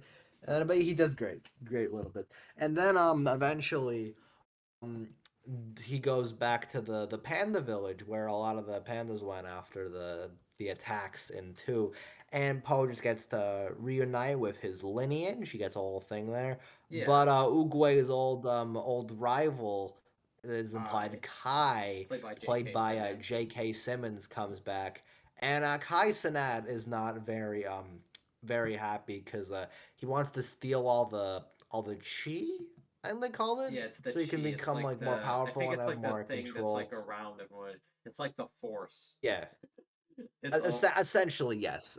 And then, um, so Kai, he's gotta figure this whole thing out, and he's gonna attack Poe in this one as that whole threat of Kai coming and in, yeah, like and that's that's essentially three. And okay, it's my all first right. problem with Kung Fu Panda 3 is I don't know about you. I think Poe is a little bit out of character in this. Not a Um lot, and compared to four, it's way worse there. But I don't know. For me, I feel like two was all about him, coming into terms of his inner peace, accepting all these things about himself, feeling all these things. Yeah, I feel like in three, he's a lot more casual and a lot more jokey again, which I think would fit for one. I think by this point in the franchise, he should be a little more competent and a little more respected. That's my whole thing, and I feel like that was my first stipulation with this movie. I don't know if yeah. you felt that, but that was something I I kind of can had going kind into of it. like see where you're coming from in terms of like him being a bit more. I'll admit this movie's kind of like a bit. It's much more cheery compared to like the darkness of the second film, Yeah. where it was like It's kind of like Kung Fu Panda's Return of the Jedi, if that makes sense. Where in the I like trilogy, Return of it's the like the Jedi first more two are though. considered much more happy, well, no, much more like on edge and dark. Where after that they lighten it up a little bit.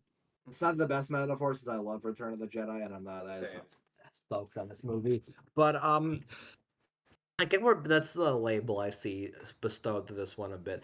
And it's not even as if there's some stuff that's like bad with it. I think humor wise, this movie's a mixed bag because there are some bits I think are around the quality of the first ones, but they lean a lot more into that typical kids movie humor where it's like, haha, fat. And when we get to the Panda Village, it gets even worse because every character in the Panda Village joke is that they're pandas and they're fat and they Yeah. fall over. And the first time it's fine, but considering how much of the movie is spent at the Panda Village, it's like, oh my god, I get it. Jeez. It's like, I for guess me, it like got a little the exhausting one after a while, thing I'm that not gonna kind of lie. drags for But me is while I like the climax and even like the introduction to it all when it comes to Poe's dad, and I do like Poe's relationship with his dad and trying to find like a sense of, I do kind of like his arc in this one. It's not as good as his arc in the last two, but I do like his arc of trying to find like trying to find out like who he is, and also him being kind of becoming kind of a teacher now. I think that's like a Yeah, natural progression I in really some like. way. There's a scene in the climax that I think is my favorite little bit in the movie. It's not overly like big, but I think it's like a little detail. Like or during the climax, right?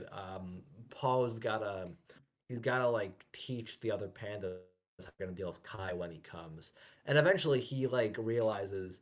Well, there's something with Shifu where he's like, you gotta figure out how to make you you, and I think he doesn't really get it, doesn't get that whole thing. But eventually he's like, oh no, I'm gonna teach you what works best for you, make you really you in this fight. And I thought that was a really clever thing because it kind of Yeah, ties back to the message of the first movie about finding exactly. your With own skills. how It's a yeah, and yeah, and then and how Paul eventually is teaching that to the other people. I thought that he's was ba- really clever and was yeah, probably he's my favorite little bit of the basically movie. following in how Shifu trained him and is passing that on to the pandas Exactly, by exactly. I utilizing that was really what the aspects it that was make the neat. pandas special and trying to use it as a way to like Exactly. stop Kai. Yeah, I love that a lot It's too in awesome. Pose. I That was love it. probably one of the A best lovely bit. writing decisions when it came to this film.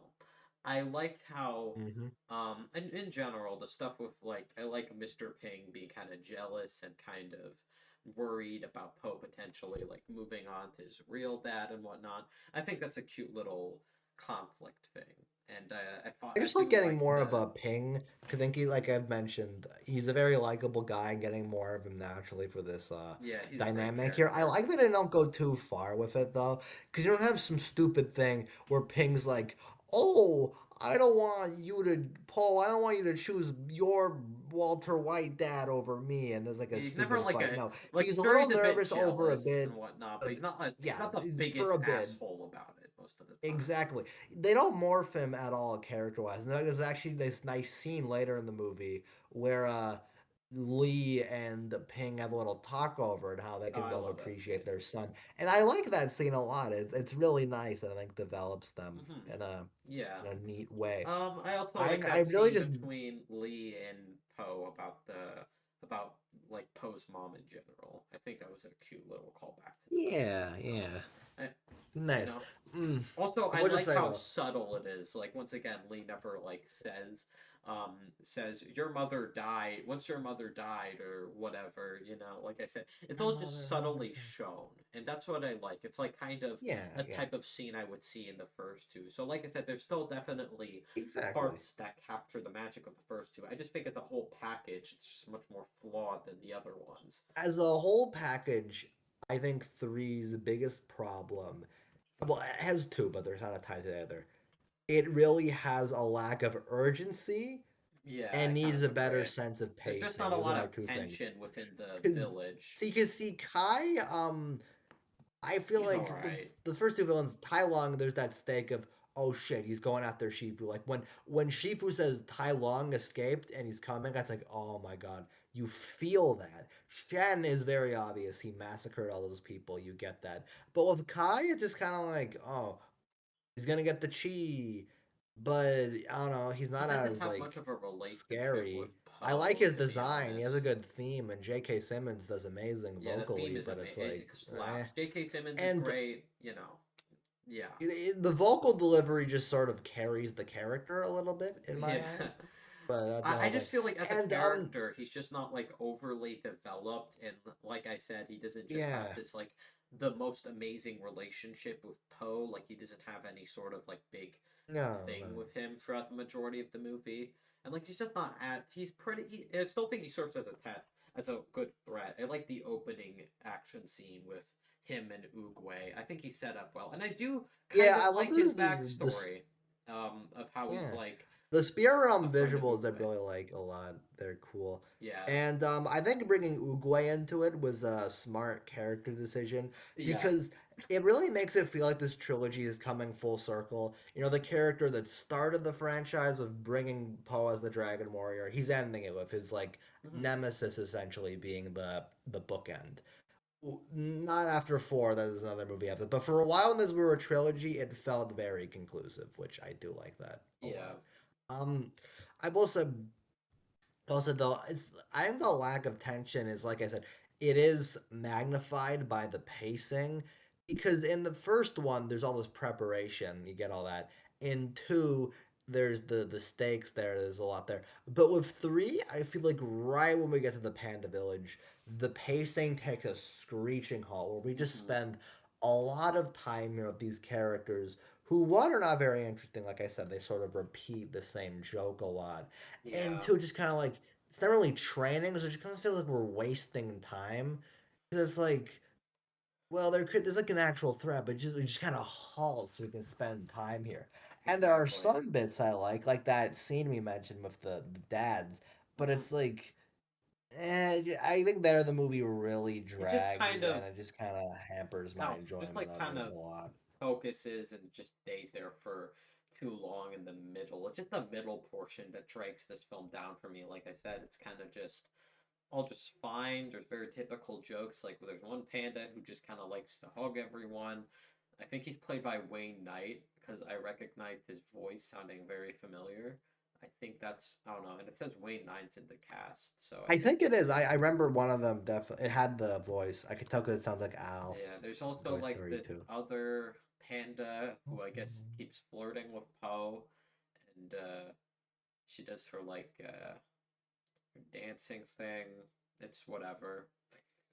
And she uses it as a way to fight against the chi things, the chi zombie things. Mm-hmm. It's all just okay, man. It's just not very. Fine. It's not. There's some decent moments. I like to see, I like the little joke where Poe flings himself throughout the sky, and then Mr. Ping's all like, Poe, you can fly. And I also like the moment. I just kind of like the joke when Poe like falls off something and then like he ends up throwing up and then Lee's accompanying him. That's a cute little joke. And I do like the whole sequence of them just Mm-hmm. kind of fucking around with all the kung fu relics. It's a nice bonding scene between Poe and Lee. Like there's definitely scenes of this movie that I enjoy. I still enjoy it as a movie. It's still a solid ending in that way. And I do like Poe's arc quite a bit in terms of Mm-hmm. just kind of learning to what it means to be the Dragon Warrior in some way. The fourth movie completely shits on this, but it's a good Yeah, arc yeah, a little bit. regardless. It's not as good as the other ones, like I said, but it's still a solid arc for him. I like the his final fight with Kai, and yeah, I'll admit it's a still an entertaining movie, but there's just like not it just doesn't have the same amazing heart to it. Yeah, I like it. Just I feel just a lot of the flair of the other ones are just like we mentioned, it doesn't feel as prominent. And it just I don't know. This is a bigger problem in four, but like despite a lot of it dragging, I just this movie's like it's very short, which like all these Kung Fu Panda movies are. It But is I the think is longest one out it's a of the Kung benefit Fu in Panda one movies, because one is actually. very tight, and in two it's a benefit because they get a lot of stuff in a little time frame. But here, it just kind of like I don't know. They I feel like because it's short, they just like they don't have a lot of time to let the emotional moments really sit in like they do in the other movies. And also just kind of like, I feel like we don't really movie doesn't reach its full potential because of that. Yeah, Even when Kai shows up, it's just kind of like it's played much more jokey than really serious. And one does that with the whole fight being a joke, but that's just for that to showcase Poe's different style of like how silly his fighting style is. This doesn't really have a purpose for that. So it just kind of feels like, well, if you're not taking your main antagonist seriously like the other movies do, then what's the point, you know? Like, yeah. What's the point it here? doesn't really reach anything that high. Um, Very disappointing I like the personally. final scene But between Poe and Oogway. I think that's a nice way to wrap things up. yeah, like the spirit realm thing at the end is nice, and the end I think is satisfying. Yes, a By that satisfying point, Paul, conclusion with Poe now kind because of that becoming a teacher of all the pandas. I yeah, think it because he serves now as a nice ending to the trilogy. yeah it comes full circle with it. He's mastered Chi at this point, and Shifu, who used to help him, Shifu. he needs help from him, and which four forgets about again. I roll. We'll get there not Yeah, I know too we keep long. bad And mouthing then they even four, have a but you nice know, nice remix of the Kung Fu fighting song at yeah, the it's end. nice. And then the movie ends, and it's nice. It's a Not a nice great movie. conclusion. It's not. But it just has little bits I Yeah, appreciate. I feel So like I definitely would be more interested in rewatching the first two, and I just feel like I don't know. It's really just the middle stuff with the fucking around in the Pandal Village that just gets kind of old and doesn't really reach any of the same highs as some of the moments from the first two for me. And it's just kind of like okay as a whole, you know. I still think Kai, while he serves as an intimidating threat, I'd say he's a solid villain. He's just not quite as like he just doesn't have any of the emotional power that both Shen and Tai Lung were able to convey. And yeah, I mean J.K. Simmons still does a great job, even though I prefer Ian McShane and Gary Oldman's performances. But regardless, like I said, J.K. Simmons, excellent actor, and he's definitely trying in this role, and he does a good job. Great theme too, you know. He's a good villain, just Mhm. not an amazing one. Um, yeah, just Yeah, okay, man. really, It's I just do think Simmons kind of carries, and like his design's kind of cool, but I don't know. Like that presence is not there nearly as much. mm, Like, I could uh, give or take with him. Yeah, he's okay. yeah, it's Uh, it's mostly just okay. There's not like a lot to it. I like the chicken guy, the master chicken. It was funny. I don't know why I he's laughed at fun. that. I don't know I why like I him. laughed at that. I liked The only the joke I really found standout is there's this bit where Paul Walter White dad comes back. Then they're like he's like, "Oh man, I hope you find your dad," and he's like, "Oh man, I hope you find your son." And it's oh, funny because that's like funny. Like when they that's everything first they're meet, looking I for. forgot about that joke. It's a stupid thing, but then like connects them right away from their Yeah, like right. Yeah, sort of that way, I collective like how they dimness. can It's sweet. immediately tell they're each other right after that. You know, just based off Yeah, of yeah, I like interaction that. almost. Yeah, I don't know. Mhm. There's some decent jokes, but it's just not as good, man. It's just not. There's not even like anything that insultingly terrible about this movie at all. It's just kind of okay. You know, just an okay experience. I had a good time Yeah, with it. It's yeah. just not amazing for me, but I enjoy it. It's a solid little film despite its issues. Um, yeah, I also love. Mm. I would say that in terms of one thing that this movie tops compared to the other ones, I didn't mention it in the second film, but I do see a big progression in the animation quality in terms of like the green, like the color of green, you know, and just like the aesthetic of the spirit realm and all of that. It's a very colorful Yeah, film. I love the design of the Panda Village yeah. and just it's a very lovely looking film, you know. I love I the think it's isn't opening as like thing. doesn't have as much of the style as the first two. Like the first two, when you go to the action and everything, it feels very distinctly like stylized and everything. And the action is not bad. I think the spirit realm it really shines in the art direction, but for me it Yeah, isn't the quite art as direction there. is really good in all of these, and in this one, it's also very good, just very nice. But I do think there's a progression, especially when it comes to the titular 3D animation. Even though it would be nice to have more 2D segments like the Mhm. other ones, but I did like the brief flashback with Kai and Oogway. You know, that's nice. Yeah. Yeah, it serves itself well as an ending to a trilogy. It just doesn't like everything before the climax, which is a very good climax, by the way. Like I said, I like how Poe is able to kind of like train the other pandas by like utilizing what makes them special. It's nice. Mhm. There's also this brief interaction Mm. between Poe and Tigress that I like that kind of reminded me of something from the second film with how they interact and like Tigress continues warning Poe about Kai. It's a good scene. It's a good Mhm. movie, I'd say.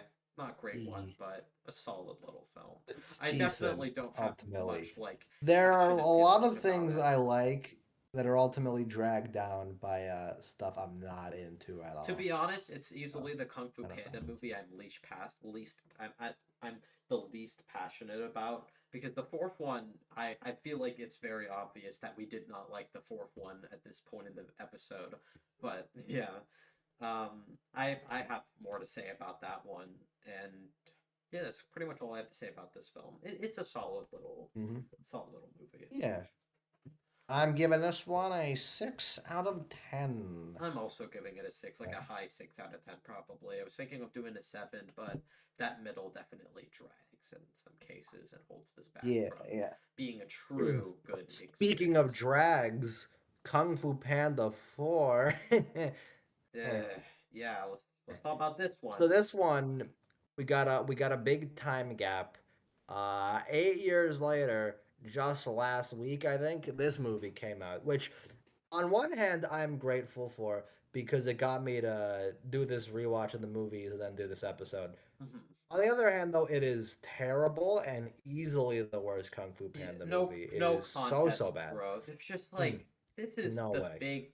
Oh my god! It doesn't even feel like a It just fucking Kung Fu so Panda much of this movie. movie is wrong and feels like just feels so factory made. Yeah, it Like feels they like you're just were watching a forced to, which completely different franchise at this point. It's like kind of it does. It it's does. just so much of It's it is so different. annoying.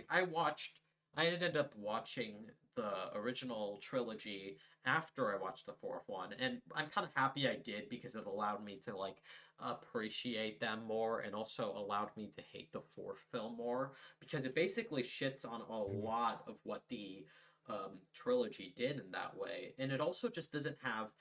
It makes me appreciate three more because, like stated, this movie's entire like fucking it just shits on it, and the plot of it is just kind of Exactly.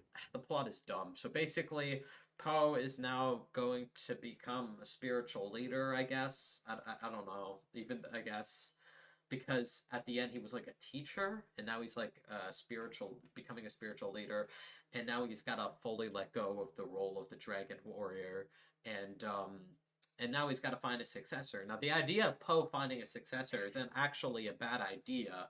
There could have been something interesting with it. I also like Well, the idea that well, like I actually, don't they know. kind of implied what 3 was about. So you know, so they kind of just did the same thing again. And also, Paul was entirely regressed. That's So true. Yeah, how about that? he's He's totally so bad in just this. I hate it. yeah. Like, He first off they mm, just flanderized him completely. They basically they undid did, any they did. growth from the past two movies. Like bro is just kind of Mm, it's just kind of stupid. Like in this yeah. case, he's like he claims that he doesn't know. He's not even able to find proper inner peace anymore. He's just kind of Hmm. all he knows is just beating people up. Like he basically doesn't know what it means to be the Dragon Warrior anymore, and he basically continues to Yeah. cling on to this role. Which now that I And think oh about my it, god, is I probably hated something he because would I think never quite do. literally Poe says something like, "I'm all about kicking butt and Yeah, I taking fucking hate names," that line. and It's it made so me so fucking mad because bad. like, did you forget 3? Did you forget what happened in 3? It That's just the they whole point. Is entirely that just it? regressed They him completely and regressed it. delayed It's like him. now that he's clinging to the Dragon Exactly. Warrior thing so much, just kind of defeats the point. Hmm. Because if he's so many Hmm. different things, why would he be clinging to the Hmm. Dragon Warrior thing? I look. I don't know. And in Exactly. Exactly. general, Poe's main arc here about trying to give off wisdom is just kind of dumb in this case. Now that I think about it, It's lame. Like, because like all he does, even if what it is.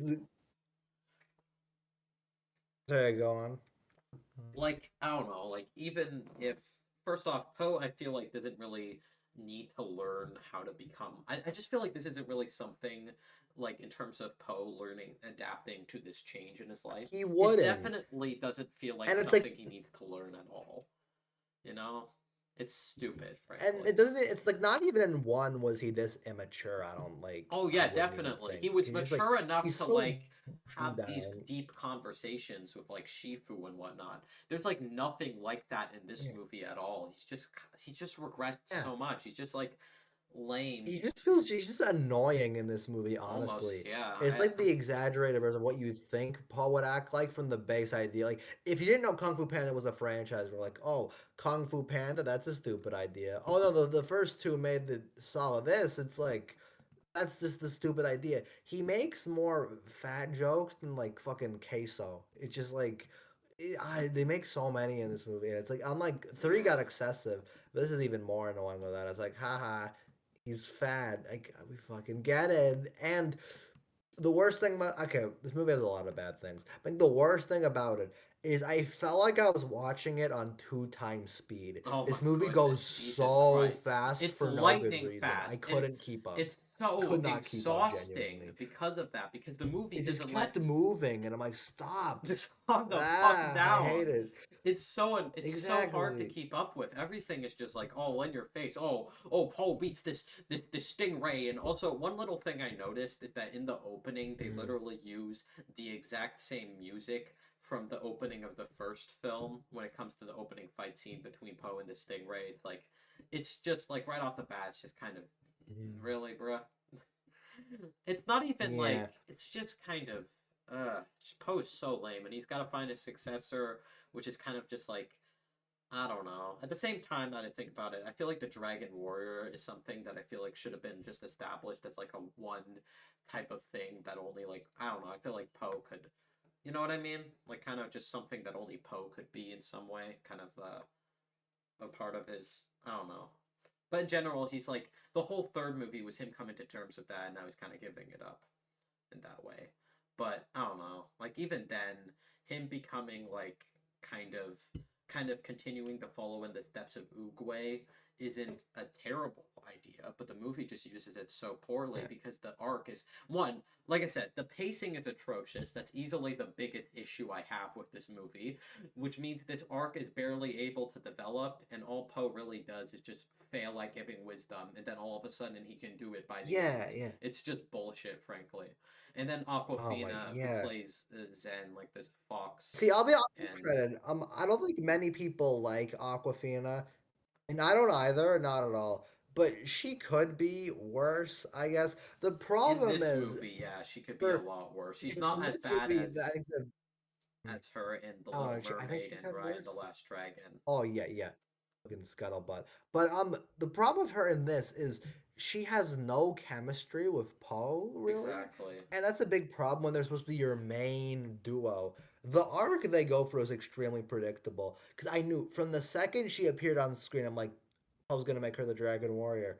It I was knew so that going obvious. into the And movie. It's not even a spoiler. well, you got spoiled. But even me, I just like predicted that, and I was like, oh my god, Same. it's not it. Look, and like I don't like faulting things for predictability because if anything, a lot of my favorite stories have very like simple stories you can like predict.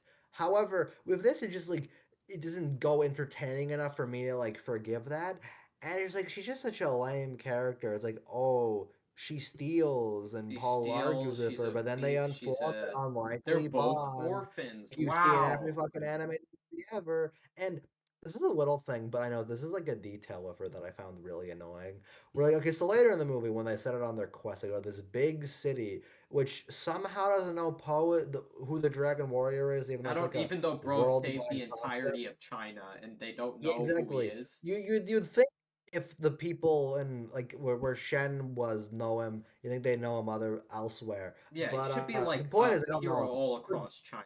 Like for Pete's sake, come Exactly. on. It doesn't even doesn't make sense. And then they do this thing where Poe's like, "Whoa, Aquafina." Her name sucks, by the way. Her name is Same. Jeanne in a franchise with a character named Shen. You don't do that with character names.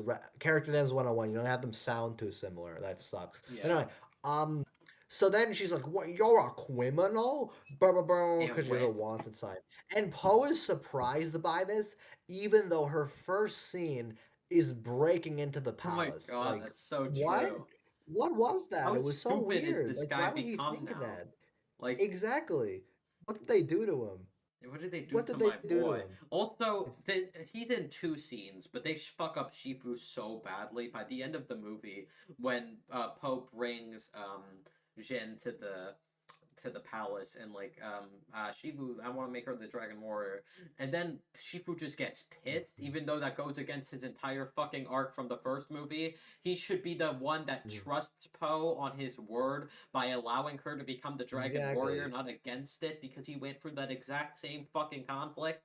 It's so stupid. Mm, It's like the writers just don't understand it. But then again, I don't know what mm, happened because some of the same writers of this movie, like wrote this one. So I think it was like down to the direction of this movie because I'm pretty sure behind the scenes there were a lot of like let's just say Mike Mitchell was fucking it up. He's basically lied He to put so people. much restrictions on this. I'm gonna Yeah. pull up the list right now of all the Yeah, I know he was restrictions doing a lot of because some of stupid it was shit. just fucking ridiculous. Yeah, he Where is his? basically lied to us and said Hold that the Furious Five were going to be in the movie, but they don't show up till the credits, and they don't get a single And line none of because them they have didn't want to voices. pay They do the this really stupid actors. thing near the beginning where they're like, oh my god, sorry, they're all busy, and Poe's just like, well, they were here and here and here and here, Yeah, and and he it's like, explains it so fucking fast too. Like I don't even remember where they all well, were. obviously because this movie's fast as hell, and I like the visuals they do for that. To give this movie a rare compliment, they do a unique visual style for that, and it looks kind of I'll neat. admit But this movie's even like, visuals, animation, it's it's good, I'd say, but it's not quite as like oh, creative, and the action is also fine, but mhm, just none of it is as creative or interesting as the ones in the first three. Like the animation action are mhm, fine. There's nothing inherently terrible about them. It's just like a step down from the stuff in the first mhm. three, you know? It's just Yeah, less creative. but yeah, definitely doesn't have that flair, and the action like fine. But it's like that thing with a lot of modern action movies where I don't care about the characters, you know. So it's like, why would I care about this action? Plus, it's Yeah. just not as cool. The style, the flair is gone.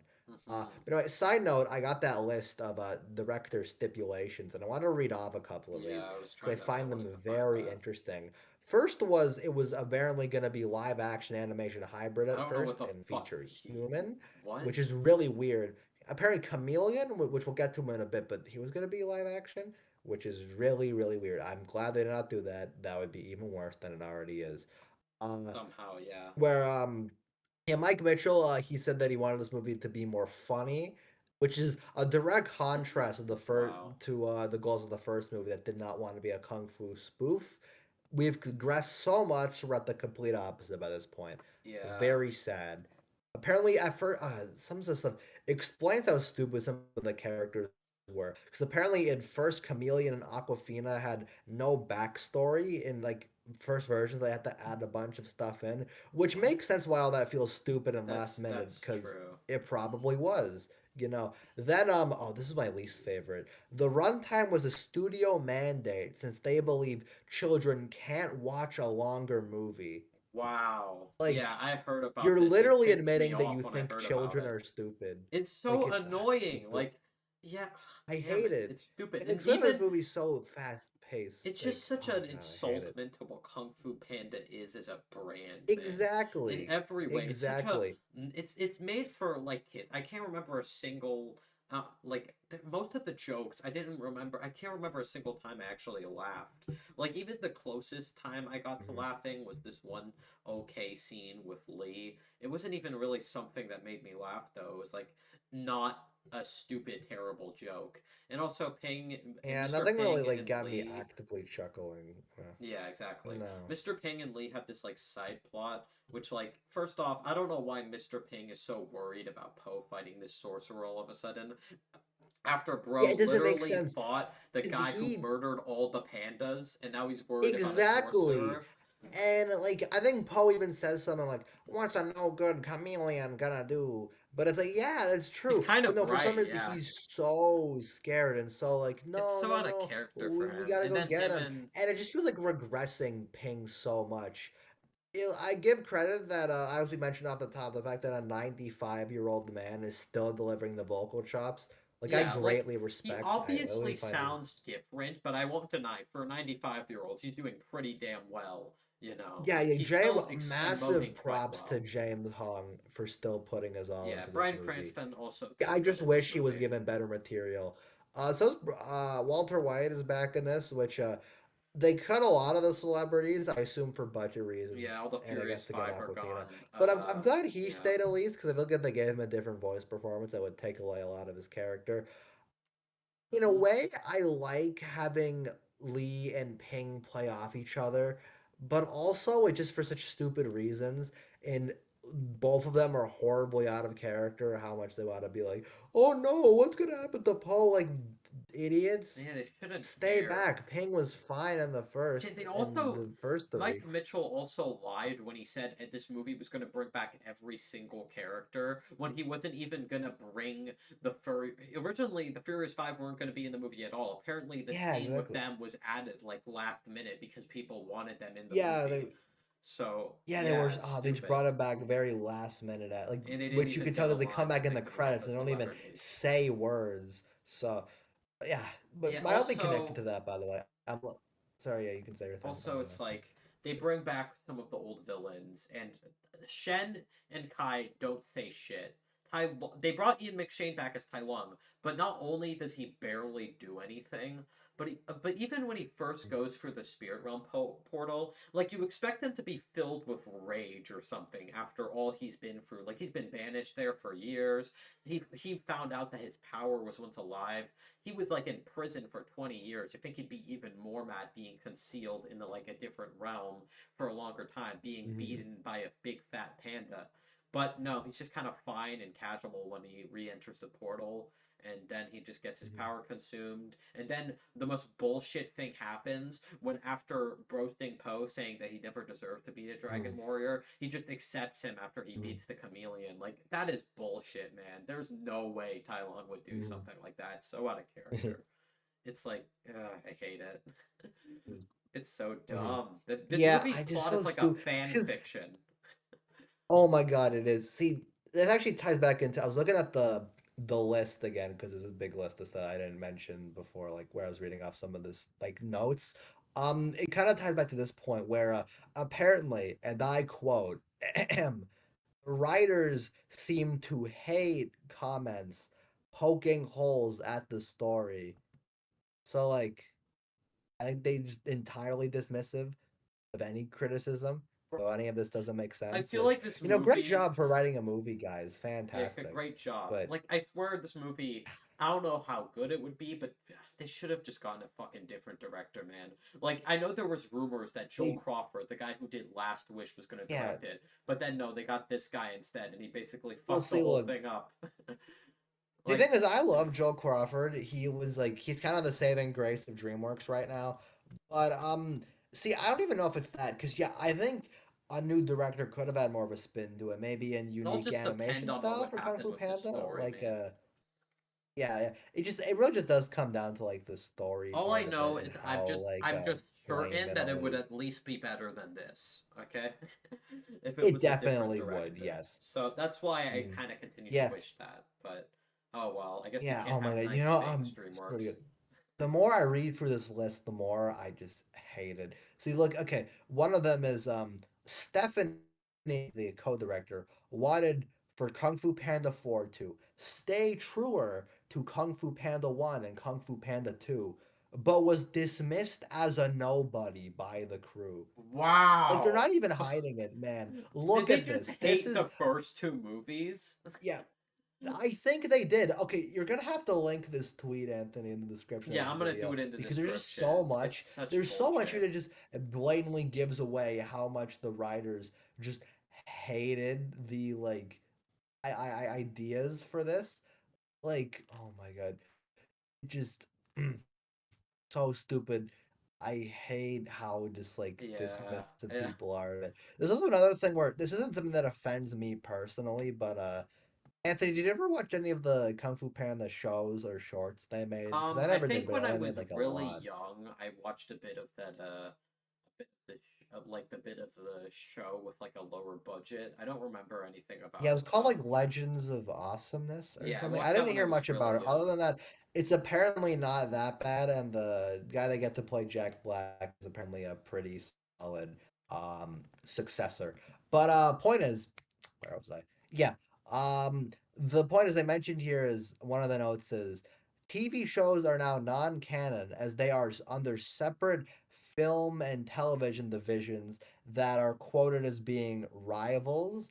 Like their DreamWorks' TV and film divisions are apparently at odds with each other, and Mm. I find that very odd. Like, what Well, do at they least mean by Megamind that? 2 isn't I know canon, I not many people. guess.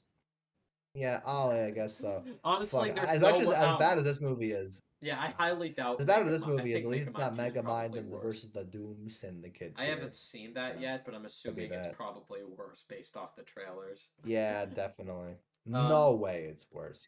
No Yeah. way. Also, Like, I don't know. Like this at least feels more like a movie, but then again, this also doesn't feel like a movie at all. So yeah, because of how awful the pacing is, and we still haven't talked about the Chameleon yet, who's easily the worst villain in this franchise. Because not only she's barely given much to do because the pacing is so shit, like we said, but she's like, I don't know, she's just so lame. Wow, she can shapeshift. That's it. That's all she has. She doesn't even have much kung fu abilities throughout the course of the movie because she just has to steal it from the other warriors out instead. So like it's so lame. She just has barely of an intimidating presence. Her backstory is stupid. Basically, she was made fun of for being like weak and just kind of too small, and she was never able to become a kung fu warrior even though Mantis from the Furious 5 exists. So like I don't know what the fuck that means. Like the reason Poe was made fun of in the first movie for being the dragon warrior was because he was a big fat panda given this big ass status as a warrior, so it like makes sense. This, if she just wanted to be a standard yeah. kung fu warrior, it's like she could have, just, yeah, it's stupid. It's Plus, they mention size. I noticed when it's like, Mantis. Yeah, like we said, In the Mantis. It's stupid. yeah, it doesn't make sense. I don't, Yeah, stupid, this movie is stupid stupid. movie. It's The so chameleon just like awful. it. I hate that because there's just like there's one line that really pissed me off where I mentioned with the first two, Tai Long, Shen both directly reflect Poe. Kai doesn't really have that, but he's a decent threat. Chameleon is not that great of a threat, but there's one line where Chameleon directly says something like, Poe, you and I aren't so different," or something like that. And it made me so mad because it's like insisting they're similar as opposed to the other movies that don't tell you that We they're both want similar to through keep like our how they power. Like, reflect. fuck off. That's bullshit. Exactly, it was so stupid because the movies didn't have the conflict. First of all, they don't really have that much similar compared to how brilliantly the first two movies reflect the arcs.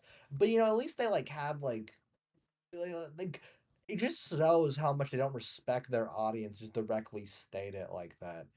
It's like, oh my god, I hate it Yeah. so much still. To be honest, the more I Oh, think so about it, the stupid. more lame of an idea the idea of Poe finding a successor in this case is, because I feel like the movie just executes it in such a lame way where it makes me think that, like, yeah, I don't know how much we need this.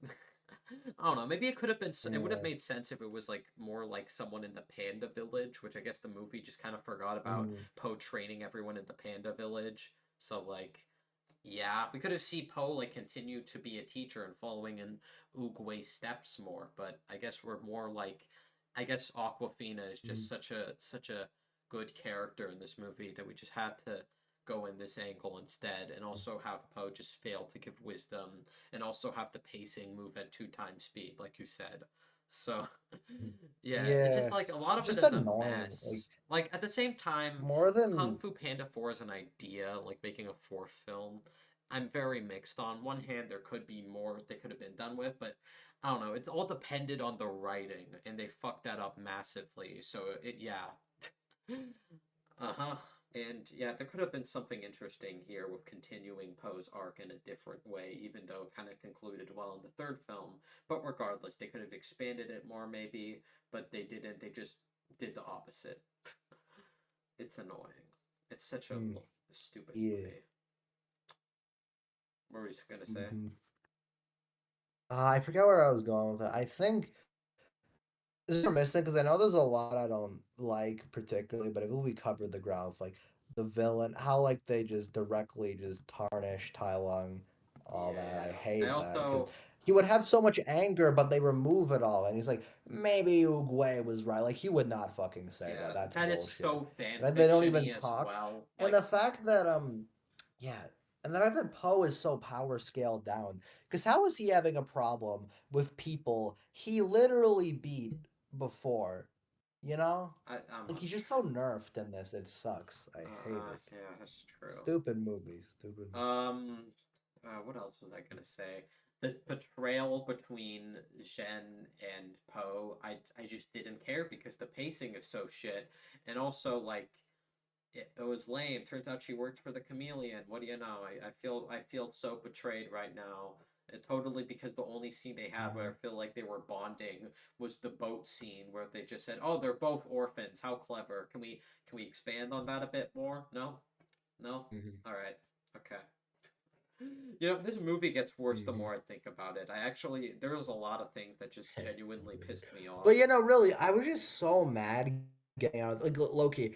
The only saving grace of this movie is that I watched it with some friends and my best boy. Shout out to my boy Firemaster. He was sitting beside me, and he kept making the stupidest fucking jokes the entire movie.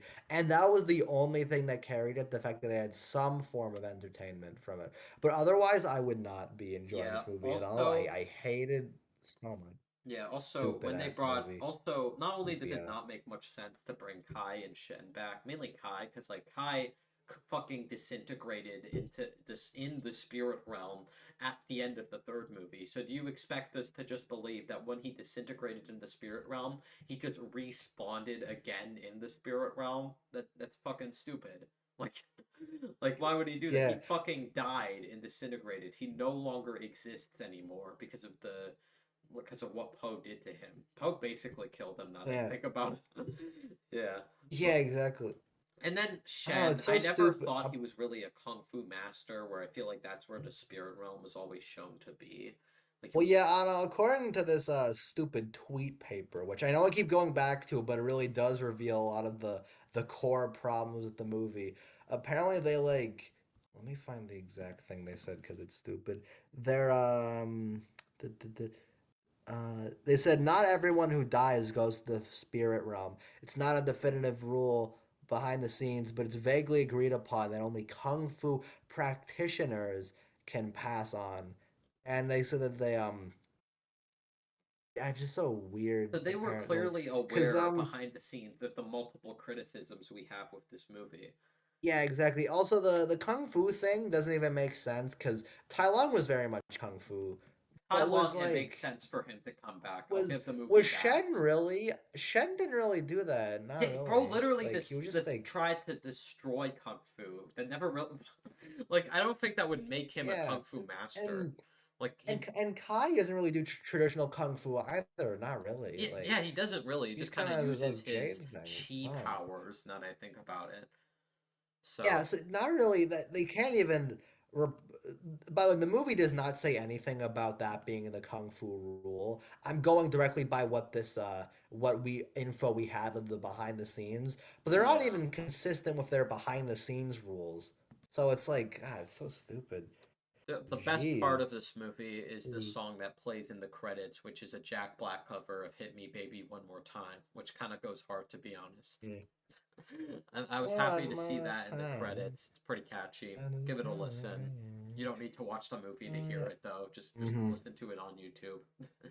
Mm-hmm. You don't need to Yeah. watch the movie for the context because the Yeah. context is just The gonna ending sucks though. They ruin Shifu near the end. yeah, He's like I like, said, it's "Oh, how could bullshit. you pick Aquafina?" And God, I He's hate just a that. grumpy. So He's kind of an stupid. asshole now that I think about it. He's just very grumpy Yeah, now. Hasn't they felt do like he's this really fully lame inner running peace. gag throughout the movie where it's like, did we mention that the inner voice thing where they keep cutting back and forth between like inner pose and inner Shifu's? I didn't like that Oh gag at all. I yeah, thought it I was forgot stupid. about that. Yeah, Like, haha, it was a weird gag. yeah. I didn't find it. Especially There's the nothing end gag where funny it's like, about this uh, movie. They there's a kept bunch of inner pose and it causes Shifu to yell like ha ha ha ha ha uh, ha ha ha. also, one Anyway, thing I find mm, annoying, I don't know, this joke that I swear the marketing thought was the funniest thing ever, where Poe and Xian are like escaping from these like sleeping crocodiles, and then when Poe's about to burp, Zen like plugs his mouth, and then Poe farts, and then it wakes up the soldiers and fart funny. Yeah, mm, that's most of the humor. It's just not really funny. Like I can't remember a single joke I really laughed at. Even like the ping and Mhm. Lee stuff. While I don't like hate their dynamic and there's some almost charming moments, the reason they're happening just feels like a weird Yeah, pace see, killer, and also just doesn't really make sense within the context of the movie.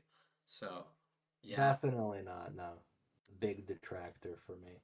yeah. But I wasn't expecting to like yeah. when I was going into this movie, I expected it to not be great. I don't know. Mhm. I just didn't like the plot by the trailers. I did not expect it to be this overly fast paced to the point where it barely felt like a movie. Felt like a movie, and Mhm. yeah, it's just Yeah. exhausting at times. But yeah, it just sucks to Mhm. see that this is what they interpreted Kung Fu Panda Yeah, they as. really just downgraded Kung Fu Panda as a franchise. Like it feels like I was talking about off the top. Kung Fu Panda 1 feels like a movie where it was that typical DreamWorks formula. It seemed as if, but they had all this heart and effort behind it that it stood out from the crowd and was ultimately a fantastic movie. Kung Fu Hmm. Panda 4 it degraded so much, it just is one of those movies. It is one of those wacky animal movies where it's like, haha, fat person does this. And it's just like, we're so far gone by this point. And I think that's the saddest thing Yeah. ultimately. You have much else to say? Because I Um. think one more note, and I think we're good. I think I've said almost everything I need to say. It's just Mm, stupid, man. yeah, Just the grades almost yeah, everything. I'm pretty sure I talked about. It's just the pace. The pacing ruins everything. To be honest, it just allows the yeah, whole. It just yeah. like brings the whole film down, and just yeah. And on top of that, it also just ruined characters like Poe and Shifu, and all the new characters suck as well. Like there's like a bunch of side characters, kind of like there's some side stuff like there's some very lame jokes, like the shit with like the bunnies. Oh, they're actually scary bunnies. They look cute, but they're actually fierce thing. I feel like I've seen that. It's like a baby joke, and this movie just doesn't feel. It feels much more Yeah. kids oriented. Like, sure, the third film also felt like that, but it at least had more elements that This reflected isn't Kung even Fu worse. It Panda. feels directly targeting like those stupid bunnies that Aquafina part of. They seem so much like, I oh, this know, is right? supposed to be merchandise, you know? Yeah, it's so Seems so lame. It's like like they think marketable. these jokes are just so basic and lame Buy for a our movie like marketable this. plushie. Like, shut up. It's You're not him. manipulative. Fuck this movie. Anyways, what was the Yeah. last thing you were gonna Yeah. say? The last thing I was gonna say, this is one more note. So we mentioned the Furious Five earlier, how they're only that last scene in the movie, Yeah, that. and I think the big thing about that is I think that there's a another note here in this tweet here, which well, again, we'll link in the description. You could follow along with this. But one note it says here, I'm just looking. It says, Universal mandated for a tentpole film like Kung Fu Panda 4 to have stars hired for voice work, which essentially means they're no longer giving these roles to actual voice actors. It's like, well, if there's a character important to the movie, it needs to be a big celebrity to attract So eyes, that's why they which got is something Aquafina. I've always hated in the animation industry. This idea that like actual voice actors who are trained and are masters of their craft. Look up a bunch of voice actors, give them work. They're great. They're getting their stuff taken away for celebrities who don't know the medium of voice acting as well. Because being a good actor Hmm. doesn't automatically translate into voice acting. With some people like Jack Black in this movie, it did, and a lot of the villains, but it doesn't automatically translate. Yeah. All this is to say that this is probably the stupid reason why the Furious Five wasn't in this movie because they couldn't get Angelina Jolie, Seth Rogen, a lot of the celebrities that played the Furious Five back. And they're like, well, if we don't have a tentpole star, they can't be in the movie. I might be conspiracy theorizing, but I'm pretty confident that's why. It's like, well, you're not a big celebrity, you're not allowed in the movie. And I fucking hate that, and that's a big thing you can Wow. see as to why these movies feel so corporate. Because it is. And I hate it. That's my last note on Kung Fu Panda 4. Mm. Terrible movie. Yeah, it's shitty. Worse than a lot of DreamWorks was now people like, well, Shrek the Third's nothing. It shouldn't exist. I'm like, I mean, yeah. That's But at least true, Shrek the but like Third has like ideas that could work off and be at developed least Shrek further. the Third has This is just original dead ideas. on Yeah. arrival conceptually. It destroys a lot of three. Poe is regressed. Ping has regressed, Lee has regressed. It's all Terrible just just falling fan apart. service, not in the horny way. To be like, remember these villains? All of them aren't used properly. It's just a mess, and I give this a very solid 2 out of 10. Not I give it a into it at 3 all. out of No, no. 10. I don't know. Yeah, 3 out of 10. It's really That's great. fair, but yeah, It was worse awful. than Shark Tale for the record. I You know gave what? them bad Sure, why not? At DreamWorks. least Shark Tale's funny. I guess. Yeah, At least Shark Tale had original ideas. That anyways, was yeah, neat. that's the Kung Fu Panda movies. Honestly, the first two hold a very special place in my heart, and I respect them a ton. The third film is Mm-hmm. okay, decent conclusion, and the fourth film is absolute shit. So yeah, I have respect for Mm-hmm. some of these movies. I really, I don't know. Also, Mm. I don't know if you heard, but I don't know. They might make like a fifth and sixth one, and I feel like at this rate, They are they might, just gonna and by focus then on I might just Aquafina's character? give up because I really don't think I care enough to go that far. Genuinely, yeah. Like, Also, I eh, feel like James I get the Hong isn't bullshit. gonna last for all of them, to be honest. Like, he's No. getting pretty old. I don't know. There's gonna be Realistically, to the point where like probably just gonna realistically they'll probably just recast, but still, I would not just I would recommend not even want I would continuing at not all. want that Like, because just let it He's end. perfect in that role. They're just uh, going around to all their old franchises now, giving them the boot. I didn't watch that Megamind thing, and granted, I like Kung Fu Panda way more than I like Megamind, so that might be like I I wouldn't be have quite a offended bit as of an badly, attachment to the but original Megamind as well, but yeah, but yeah. In mm, terms of DreamWorks' he's crazy. future, I am looking forward quite a bit to their next film, The Wild Robot, which actually looks really good by the trailers. It seems to be like completely different from anything DreamWorks has ever made. It's like it seems to be mostly visually told. It actually has a cool setting.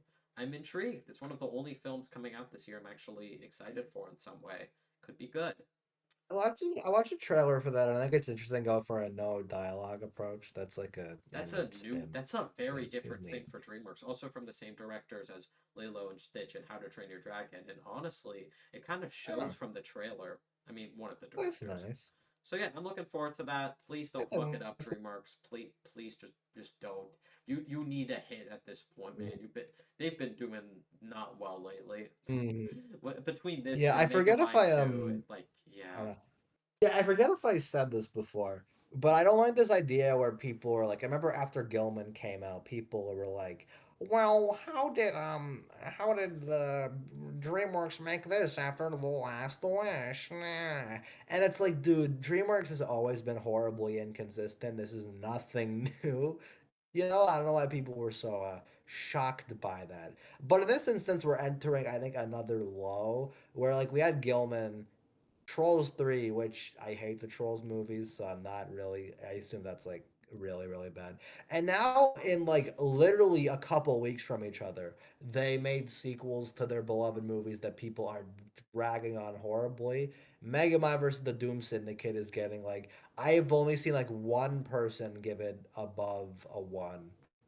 It's like it's that universally hated. Yeah. And Kung Fu Panda 2 is getting highest fives, mostly not good Some reception. people say that It's the like, fourth film is like it's not as good. It's the weakest of the main ones, but it's still an enjoyable enough movie. And I'm all like, really? Like it's so different from the other ones. I just can't understand why anyone could enjoy it.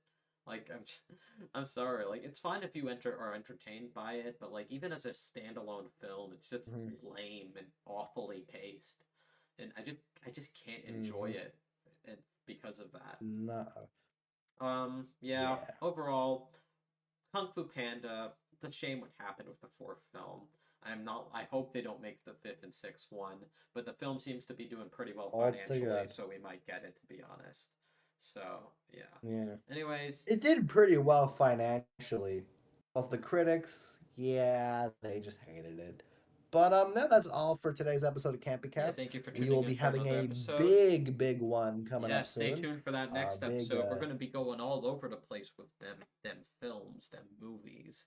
So stay tuned for some big interesting 2023 discussions. spectacular. Yeah, You have to get ready, I'm personally boys. It'll pretty be a excited for lot. that. Won't say a release Me date, too. like I There's a said, lot to but discuss there. probably in like a week or two from now, about 2 weeks from now. Yeah, yeah. If it's further than that, All then right. yeah, sorry. I won't just like 100% All right. confirm it though, so don't like be too sure All of right. it. Anyways, thank you for tuning in and see you guys. Bye bye.